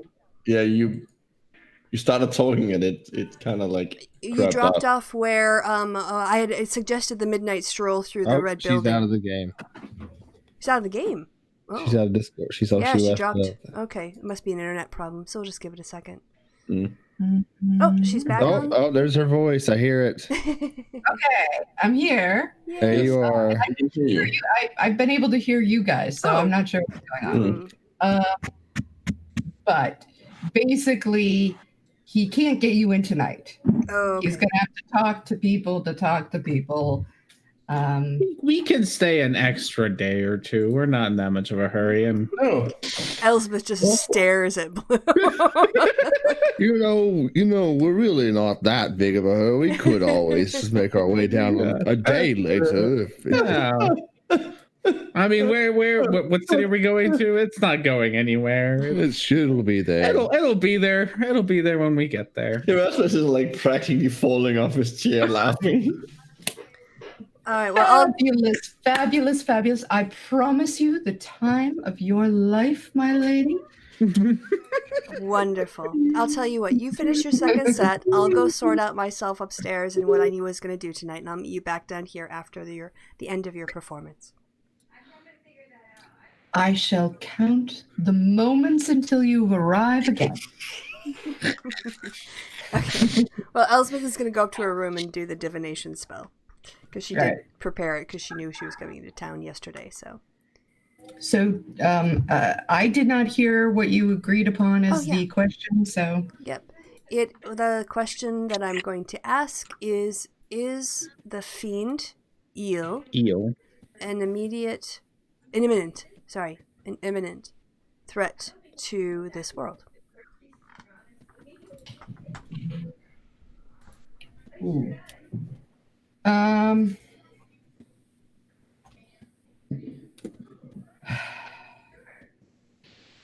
You get a sense of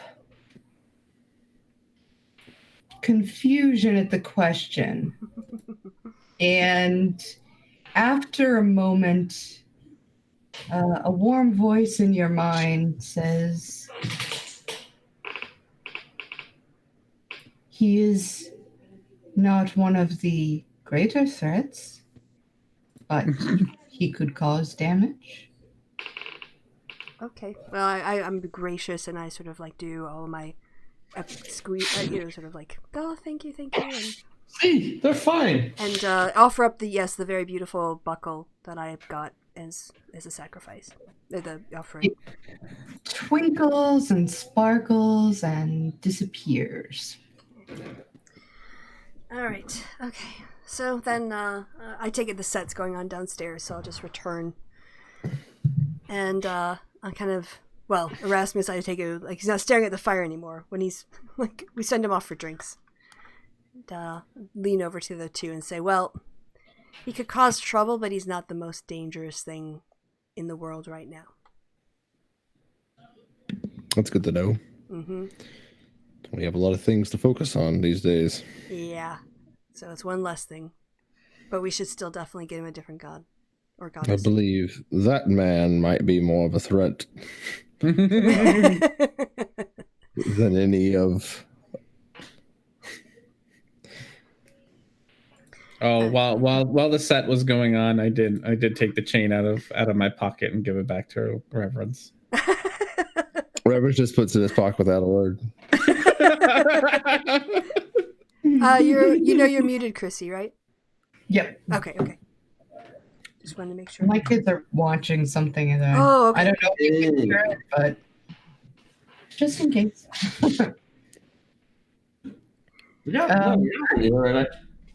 So Frederick finishes up his set. Again, he's very, very talented. And after he's done, he comes over, he collects you, and offers to take you out on the town. I'm taking one for the team. Okay, let's go. I wave goodbye with a big smile.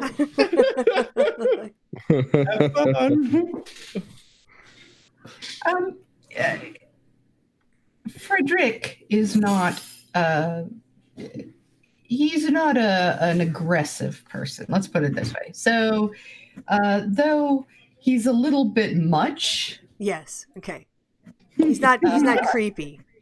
He's not. Yeah, he never attempts to invade your space or push you. He just sort of takes you. He shows you, and he knows the city very well. So he's showing you all the sights. He takes you out to this area where you can look out upon the harbor, and it's beautiful and it sparkles. He takes you around. He does. When he brings you in, he sort of leans in for a kiss, but doesn't. I'll lean in and give him a little kiss on the lips. Aww. Oh no. Aww. I have magical herpes. Like that. Well, I already seen you naked. Could ask for more. And he leaves you in the chivalrous way at the door. Oh, okay. That was fun. I had a nice night. There's a lot to see in the city. I learned a lot. He's just a bit camp. He's fine.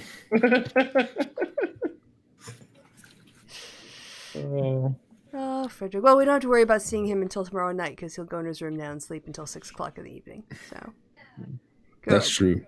You walk in and it's just the scene that you've seen before of Blue slowly pushing glasses off the table and Reverence putting them exactly back where they were before. And Erasmus like getting drunk and laughing at the other two. I say, well, I see I didn't miss too much. It's just a usual night with you two, with you lot. I mean, Reverence did had to stop me from like making this candle go up, like I don't playing with the candle. That's typical. That's every day at this point. Yeah. I had a good day. It was fun. All right. Don't think I've ever actually like did anything useful with fire. Not like that. I was supposed to get him to introduce us to somebody, He right? will. I mean, he will. No, we already figured that out. Yeah. Yeah, tomorrow. Not right now because it's in the middle of the night. All right. No, you never had gone to the library at night. To say if you're Kevin Logan, but that's a callback to the happy hour and something that happened outside a library that is a little too X-rated for this show. So we're just gonna move along. Well, I could work on the show. I mean, come on. No. So anyway, yes. I don't know if you want to just speed forward. He will the next day, unless you're off doing something else, he will find you a little around 1 or 2 and offer to take you to meet his very, very good, charming old friend Merla Swiftwhistle. Oh, wonderful. Yes, let's go. That is always a name. Merla Swiftwhistle is a dwarven lady. She's a mage, and you can roll insight if you want. Yeah, I can do that. It's one of the things I actually can do. Yeah, It's not hard to figure out that these two have a history together. Okay. Oh. But I guess he likes his ladies bearded. Okay. He likes his ladies. Period. That's it. Yeah. That's but she despite somehow having gotten the idea that you're a cousin of his, okay. She is willing to take you in. Are the rest of you, is anybody else coming, or is it just Elspeth? I think someone should go to help her. I'll go with her. No. Yeah. Okay. No, paper and Erasmus, library and Erasmus. No, I can see that going very badly. He had a good workout. He's in control. Excuse me. Do you want someone who knows magic? I don't want someone to burn down the building. I'm not gonna burn down the building. All right, you promise? Yeah. Okay. All right, we'll go. All right. So the two of you head off to the beautiful ruby red Ruby Guild, which now has a new sign over the door saying "No tours." Nice. Nice. This is immersive gameplay where the world will dynamically react to your action. I'm gonna start banning tours everywhere we go. Yeah, I think we're working out really well. We get to the big bad evil lair at the end of It's like, give us a tour of your dungeon. He said, why would I do that? It's like, do you got a rule against it? He goes, well, no, not particularly. Well, come on. There you go. roll persuasion. No, that's what he. Oh, I guess he's taking us on a tour. And this is where we keep the victims we torture. But yes, now there's a rule, so. Lame. What they should do is charge for it and make a little extra cash. They don't want to do tours.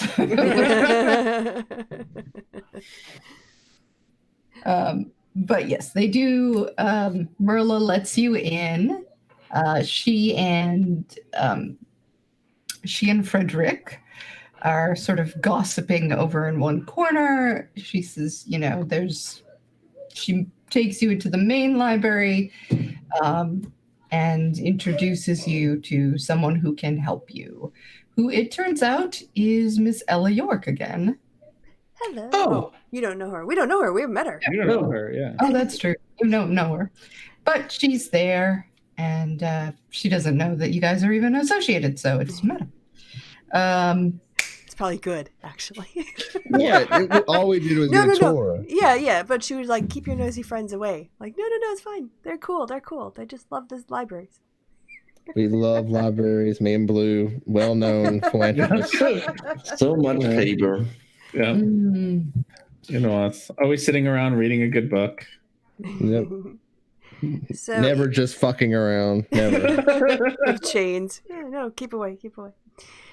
Are you guys going to be doing something else before we get to the library part? What, me and Blue? Yeah. We're going to do exactly what you think we're going to be doing. Keep away. Fucking Shame. around. I'll let you guys do that. They're just going to keep rolling their little decks. All day. They learn to juggle. And so we head back into the Ruby Guild. All right. So Ella asks you what you would like. Oh yeah, you're not going to keep away from No. that way. Where's my thing? It's my character sheet. Don't roll one. You could always roll one. Oh, there you But go. not this time. I'll say I'm looking for information on the start, the controlling of the corruption, the beginning of the 1,000-year peace. Interesting. All right. Roll an intelligence and we'll see where we get. Because she brings you over What is your intelligence? multiple. You can give me you can help me out. You can give me advantage if you want. Okay. Oh, no, not me. Ooh. I got to show him to Erasmus. You can have a go. I'll give you help. See if you can do it. Is it just straight intelligence or? Yep. Just straight intelligence. Nope. Jesus. Guy, Can we why try a did we different send book? them? Can we try a different book? Yeah, well, what I would say is you can try a different topic. You guys Okay. failed at this one. Came over, there were a bunch of different books.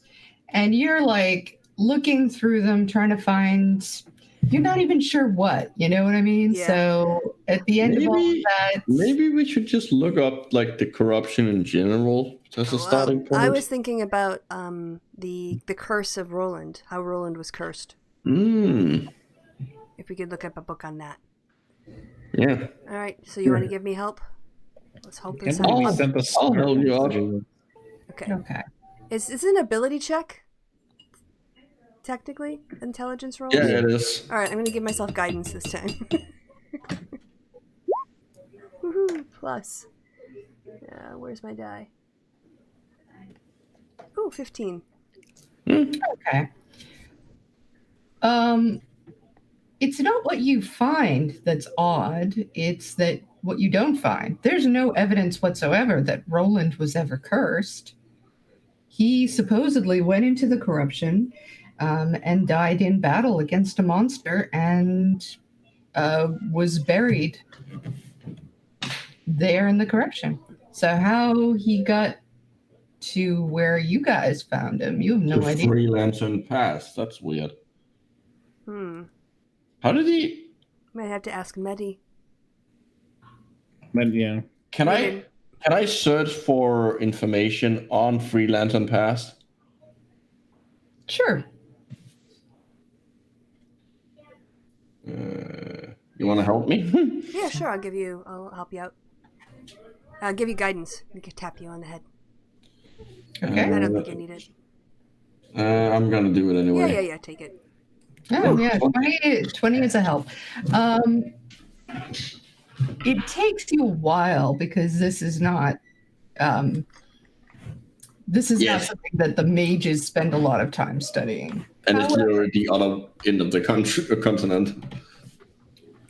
You find a very old book eventually about the mummies and the mummification cult that happened right around the time of the of all that this was going on in the corruption. And there is something in there that you find odd, which is that people sometimes were given over to this cult as part of some sort of deal to get information, to get some sort of boon from the god or the death demon god guy. Oh.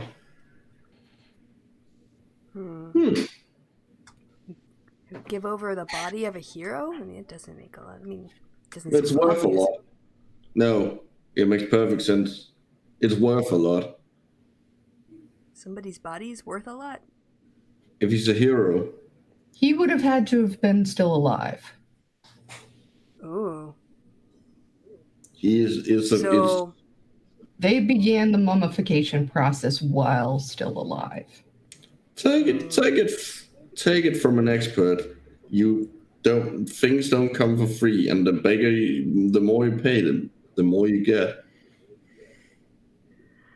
Oof, okay. Anything else you can think of that we should look up while we're here?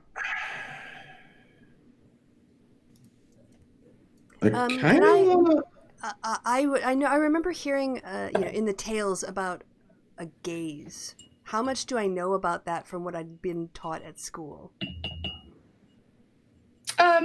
Sort of the rough idea of it. It is like it's a kind of binding magic that is around. It's set around almost like a sacred vow, right? Mm-hmm. So you make promises and you receive something in return, or you agree to do certain things and you get a certain result. So, like giving up a great hero to be mummified? Yeah, that's kind of what I'm thinking. Yeah. Yeah, I said this was going to be bad stuff. Mm-hmm. Okay. I can't think of anything else in the library. If we can't really, I think we've got the general outline. We've gotten quite a lot out of this, actually. Yeah, a lot of bad stuff has happened to get the 1,000 years of peace. Yeah. Sort of a deal with the devil, maybe, kind of thing. All right, so should we just leave Frederic and his friend to chat and wave them by, or do you want to come back with us? I'm sorry? Oh, sorry. I think we've pretty much done all of our research. So Frederic and his lady friend were talking in the corner, right? Yes. So yeah. He offers to bring you back if you need him to escort you, but he and Miss Merla Swiftwhistle have some catching up to do. I'm sure I know my way, and I took up so much of your time. I know the city so well because of the tour you gave me. Don't even worry about getting up. Cousin, if ever you're in town again. I give him a little kiss on his forehead. Ew. Ew. She's got a thing for musicians. What do you want to He also just called you his cousin. Yeah, but it was not a kiss on the lips. It was his forehead. That's the guy. It's just. I'll push him out the door. So yeah, we'll go back to the inn. Relay the information. Yep. Basically, the information is we think it looks like. Well, I don't know. There's a bunch of. It looks as if there's been a cover up. Well, the most simple series of events is that they all went there, and in order to stop the corruption, they had to make this gaze, and that part of this gaze was giving up Roland's. But maybe not just Roland. There was a woman. Maybe you have to give up. Yeah, they had to give up the bodies of, not as bodies as in living, not as in bodies as in the dead corpse, but as in the bodies of living people. And that is how Roland ended up underneath Freelanson Pass. Which means maybe that lady, that also the queen who died, maybe she didn't just die in the battle. Maybe I'm thinking if they're the only two mentioned who didn't return. It also means that to reestablish peace, that could require another sacrifice of similar value. Mm-hmm. Which I'm not gonna say. That sounds a little sounds bad. Where are we gonna find a person of that value that's gonna want to be sacrificed? I'll look over at Reverence. I don't think he knows anyone. Oh my gosh, the backhanded boom. Push Erasmus. Push him over. Off his stool. What?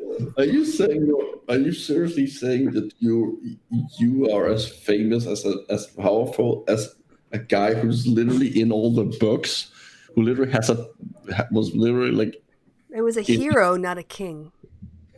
Yeah, he was. He was he had a fucking talking medallion that connected directly to the god of time. I look over at Blue. Well, Blue just found it. Is that Medi is crying. Oh no, Medi. I'm sorry. We made the item cry. I didn't even know. Wait, how is he crying? He doesn't. He's just making crying noises. Oh. He's making crying noises. You guys don't know that he's crying. Exactly. Blue knows that. He is weeping openly. Oh, I am gonna ask, what's wrong? What do you mean, what's wrong? Who are you talking to? They betrayed us. They betrayed us all. Ooh. The others, they wanted power. Oh. Wait. They didn't do it to seal the corruption?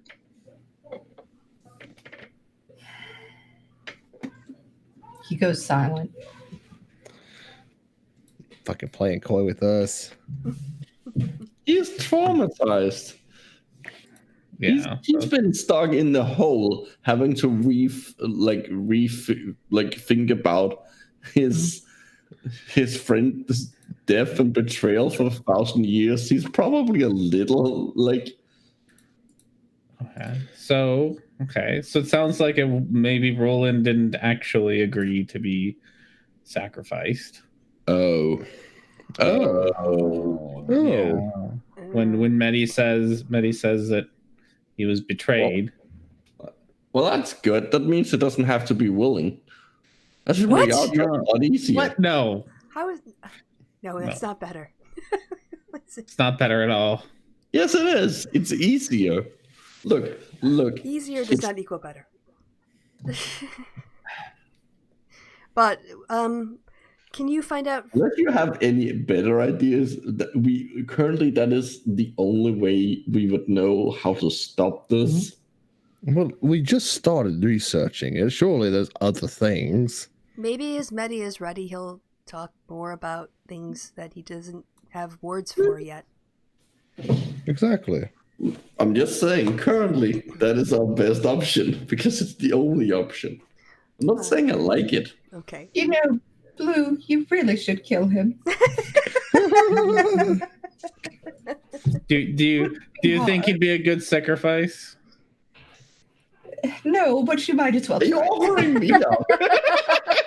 Well, you don't have to be willing, as we found out. So That's fair. keep it up. Alright, so he was betrayed. His body. Look, I'm was just being moved. a pragmatist here. Well, I think I need to go to bed. Are you gonna set off in the morning? I imagine so. What else do we have to do? No one bought anything, did they? Not anything that would have to. I walked out with my purchase. It was off the rack. Wonderful. Where are we going next? Beekeepr, right? Yes, we gotta go find the beekeeper. Okay, Many more days of travel. Okay, so inland. It's more that like if it's something on the coast, I probably get us at least a discount on getting a ship to there. But I guess we'll wait with sailing till we actually have to get into Pencurve. Can we all be? Can I just voice the fact that I'm very skeptical that you actually know how to sail? Just saying. Very skeptical. Someday he's going to prove us wrong. Yeah. Someday the dice will be with me. Yes. We're going to get on a boat, and it's going to be the one session he rolls all ones. All right, guys, we got to sail over to the island today. You got this. Sinks immediately. So, by the way, I'm gonna assume it's like, I don't know, 5 gold a night or something for the 2 nights. Oh yeah. Okay. It is for all of you with food. Yes. Okay. Sorry. Yeah, no, that's right. I was just I have to keep track of the kitty, so I keep track. Blue of can keep track of himself. Okay. Yeah, I don't know. I'm not gonna stop making that joke because it's funny. Open up the kitty. Get a knife. It's time to break open the kitty. Where's my money? It's good that we don't have. It's good that we don't have a lizard person in the party. Yeah, Elspeth is going to toss and turn over all of these contradictions and different accounts, and she's not quite used to reading different things in books than, they contradict each other. This is kind of blowing her mind. I'm gonna burn a page in my room before I go to sleep and see if there's my patron would know anything that might be helpful. Hang on. Yeah, you can go ahead and roll. Religion. Whoa. Okay. You'll have to roll pretty high. No. You get nothing. That's fair. I am I was put in the doghouse for a bit, so that's fair. And You made sleep on the couch by a pyromaniac god. Great. Well, at least you won't move from the doghouse to the couch, so that's technically a reconciliation. Yeah, I'm inside. Yeah. And the dog now has more room.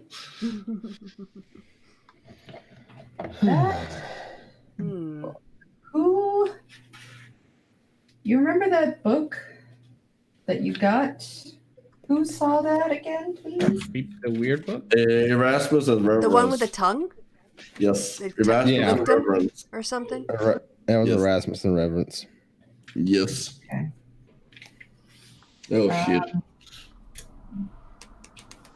Both of you are getting have terrible nightmares tonight. Let's start with Erasmus. Oh, no. Ooh. The whole world has become unflammable. You, in your dream, wake up in the ocean. You're completely adrift. Oh. There's no land for miles in any direction. It is pitch dark, and you are being lashed back and forth. You find yourself being sucked under, deeply, deeply under, into the chilling, cold, icy waters, which fill your lungs. A voice is in your mind saying, "Stay out of things that don't concern you." And you wake up choking and gasping for air. Okay. That's Yeah. slightly creepy. Yeah, I like it. Reverence. Mm-hmm. As you sleep, you find yourself again back on your mountain near the temple where you were raised. It is destroyed, broken. Everyone inside is dead. It's freezing cold. You hear a howling in the distance, and you can't tell if it's a howling of wind or the howling of some beast. You walk around the temple, and you find that your master's door is open. Do you go in? Absolutely. You walk into the familiar home of your master. His head has been severed and sits away from his body. His body, however, is still moving. It's doing things as if he were still alive. You know, all the things that he would do. He's writing in a notebook with his favorite quill. He's turning pages. All the while, his head sits in the middle of his table with a look of horror and terror.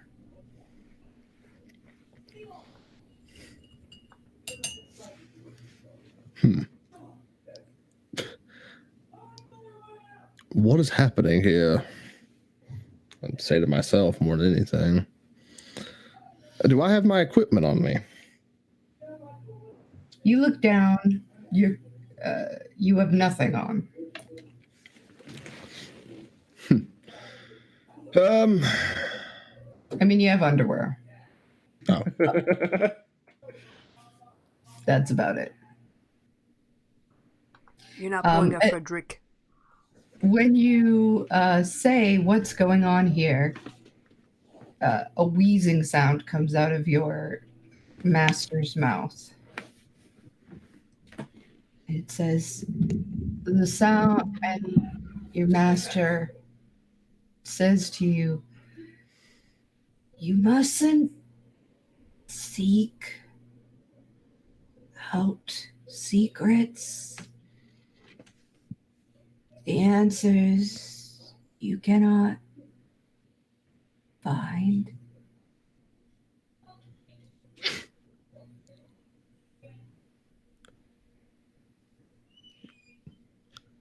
Hold on. I want to make a roll. Real Okay. quick. Okay.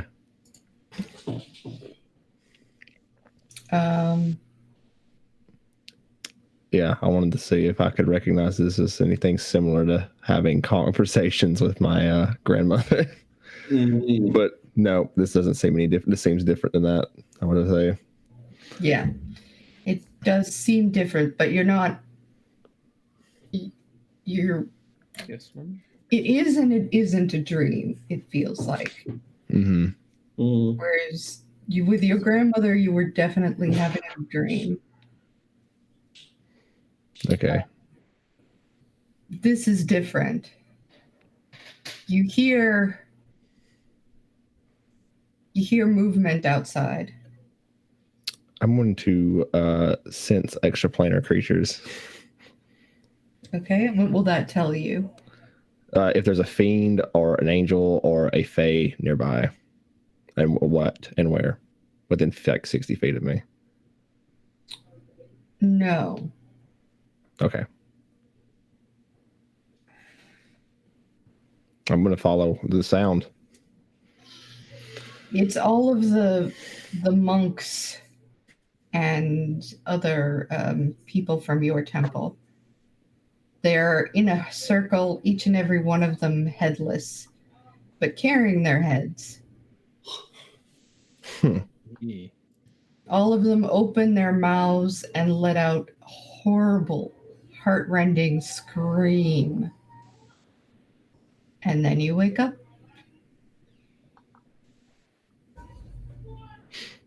Are we in? We're in the inn.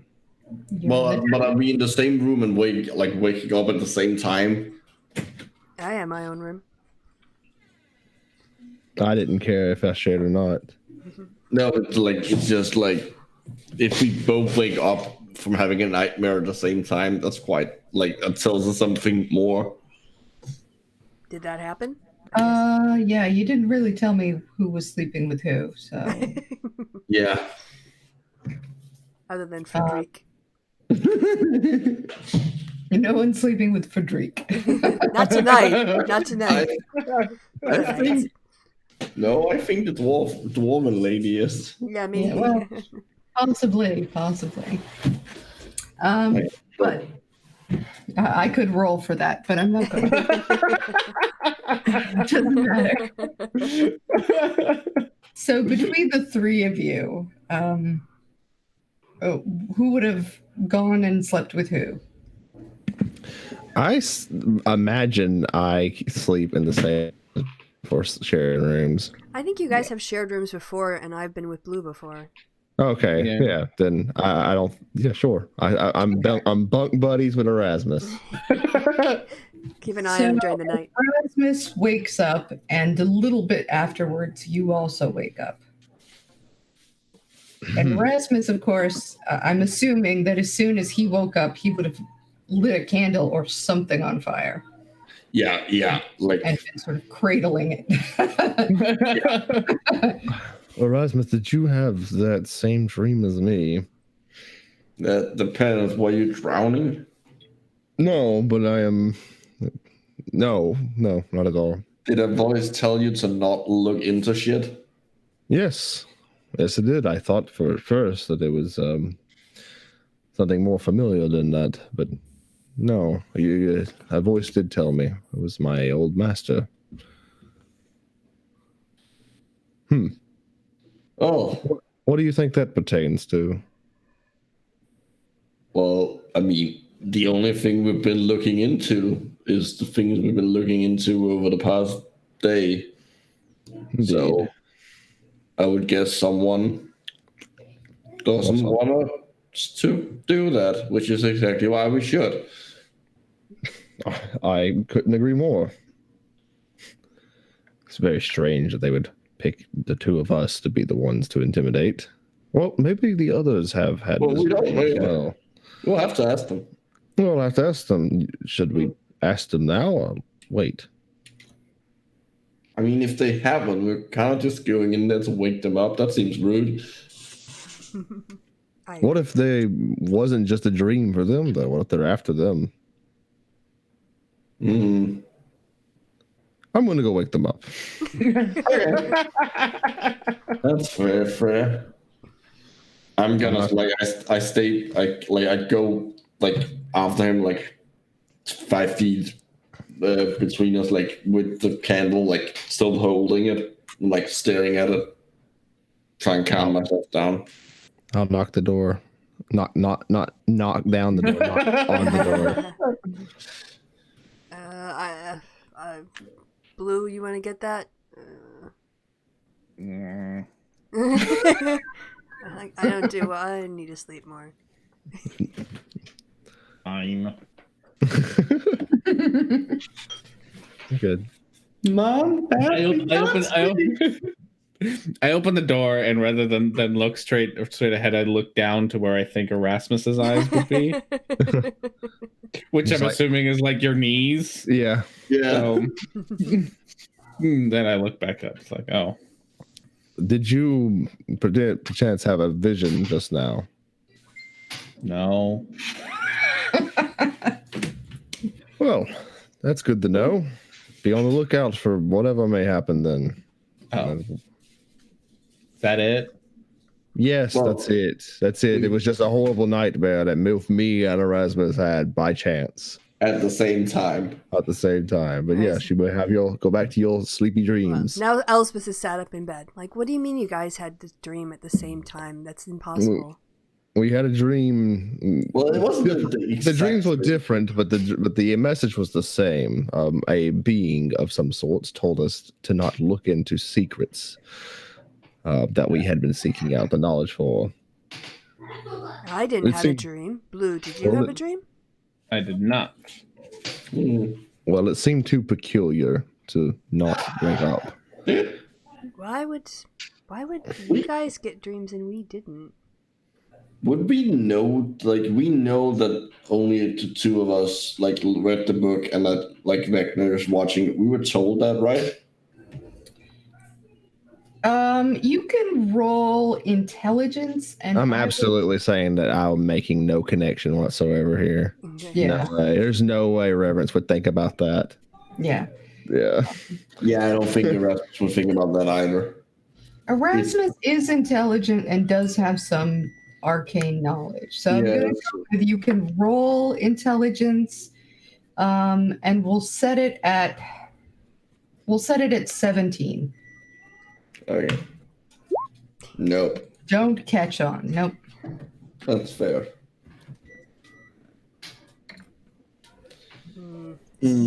Elspeth adds this to the series of curious things that are troubling her.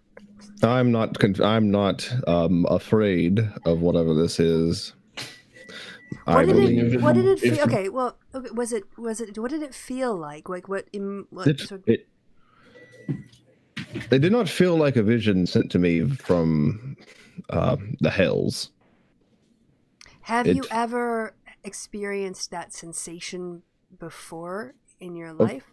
Well, of course, I've told you about my visions with my grandmother. But you said this wasn't the same. It felt markedly different, though very. But if you've never had a vision, I'm not sure how you would actually describe this.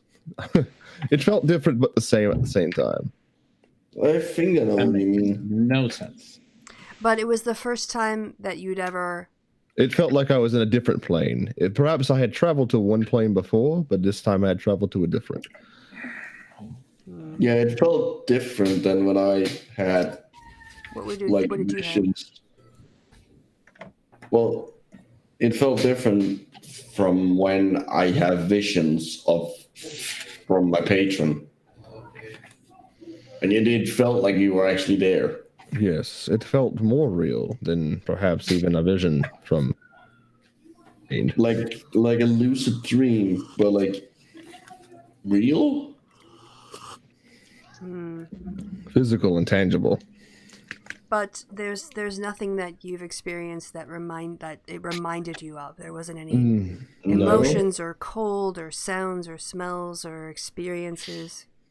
No. I'm trying to prompt their memories. I'm trying to get them to help me do sensory associations to the time that you got licked by a book or whatever it was that happened. Well, we read it. We looked in it. But something happened to you guys. But something happened to you as a consequence of looking at it, right? Like, now because you were asked by, the Bernese people were kind of freaked out by that, right?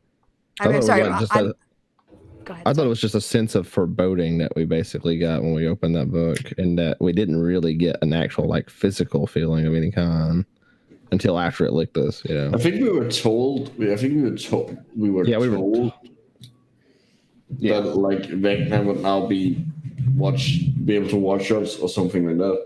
And did you guys tell us that you had been told this by the Bernese people? Well, you were told that, like, we were all there when we were told. Okay, I don't remember all the details, so I just wanted to make sure it wasn't compartmentalized. Elsa, you could roll. Yeah. You can roll intelligence. I would set the. I'll say the same. Set it at 17. Okay, I'm gonna give myself guidance because I'm tired and I know I need help on this. So, trying to figure this out. Doesn't matter. Nope. She's not making the connection either. No. Nope. So it is a mystery. Maybe we could ask Medi. She turns to Blue. About their nightmares? Well, they had coordinated nightmares that told them to stay away from, what was it, secrets, you guys said? There's some kind of secrets? Not just look for secrets. That secrets should be better left alone. Don't get involved in things that like aren't about you. Stay out of our shit, basically. I don't know if Medi's emotionally ready to deal with this yet. So I mean, that sounds like just don't do the thing. The thing which is exactly why we should do it. But who would know we're doing this? I mean, like, literally, the only people who know that we've talked about this stuff is the four of us. It's powerful enough to be able to come in our dreams and that's true. do shit. It probably have ways of knowing. Well, we are dealing with some pretty. I mean, they were able to set up this whole thing where Roland got not framed, but kidnapped or whatever. Well, assuming it's the same thing. Yeah. Well, yeah. I mean, I'm guessing that's what the secret that we're not supposed to look into is. Me too. It's got something to do with what we learned today. Yeah. So if that's what's going on, then it's got to be powerful enough that they were able to do all this other stuff.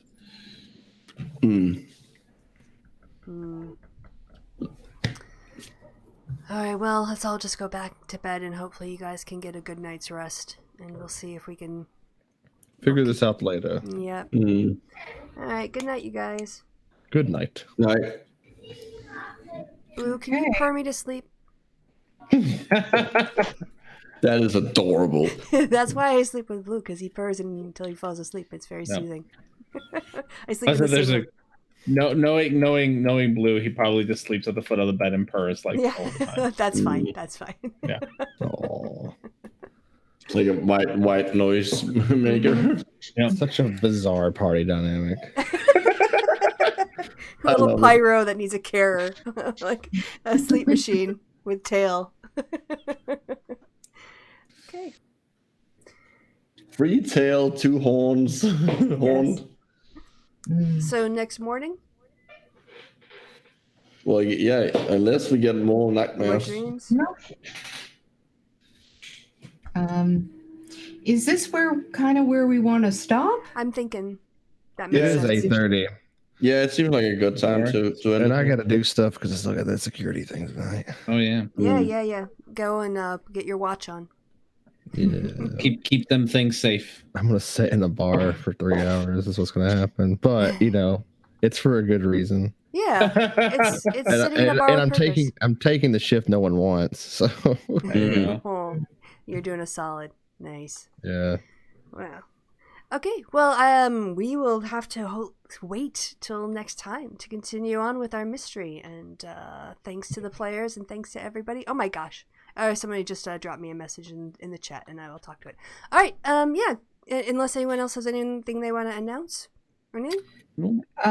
Actually, yeah, you guys did really well today. You got a lot more information than I expected you to, so I think I'd say you've earned a level up. Fuck yeah. let me make this bad roll that I always make. No, you're going to get the 10. You're going to get the highest this time. Right. You're Forget. Fuck yeah, give me a 4. Oh yeah. Lower HP than Erasmus, which is quite impressive. Yes. I hate it. You have less HP than I do? I have 50. I currently have 51 HP. Yeah, you have less. I have 49. Well, before I level up. How much did you say? 51. We have the same then. Great. Yeah. I have the same. I as the frontline fighter now have less health. As the same health as the warlock, the backline warlock. Great. Yeah, and I've got way more health than any of you guys. I'm at 80. I roll awesome. Jesus. I rolled 8 plus my con is 2. So. Oh, that's with my con. That's with my con. I take that No, back. That's 16. 78. That's 78. I didn't see that it put the con in there. Okay. Yeah. Reverend, if you want, I'll let you roll one more time, just because. You're hurting me. Goddamn time. Okay, let's do this one more time. And it just seems unreasonable at this point. Oh, look at that. Oh, much better. Much better. 5 more. Yeah, it is insane that. Yeah, you shouldn't be cursed by that many bad rolls. That's just not fair. It gets a little weird at this point. You should have more. It doesn't make any sense. At 12, I'm going to take toughness instead of taking 20 in strength. Just I gotta. Oh, and I get another spell. I learn another spell. Because that'll give me 3 HP a level or whatever. All right, Elspeth's gonna put on her studded leather armor and feel much better now that she's out of that chainmail. She feels like she can do some things now. Cool. All right, well, this is awesome. Thank you for the level up. I'm so happy. We have been this level for a while. Yeah, I mean, you were kind of due. It just sometimes you guys do a lot of things in between, but you really did. I had no intention of you finding out some of these things yet. So See, just ask for a tour. That's all you gotta do. Just ask for a tour. Well, you offered us an investigation, so we're definitely treating it. Like when we first started, you're like, how do you want it? And we're like, yeah, this is great. And so we definitely bring my brains to the game. nice. I have to outthink you. No. Yeah. So everyone wakes up. Yeah. We'll start off with the morning then. So yeah, I'm saying goodbye. Goodbye from me. And goodbye from the leveled up party and our very happy DM. Say goodbye, party. Goodbye, party. You guys made fun of me, but you did the bit.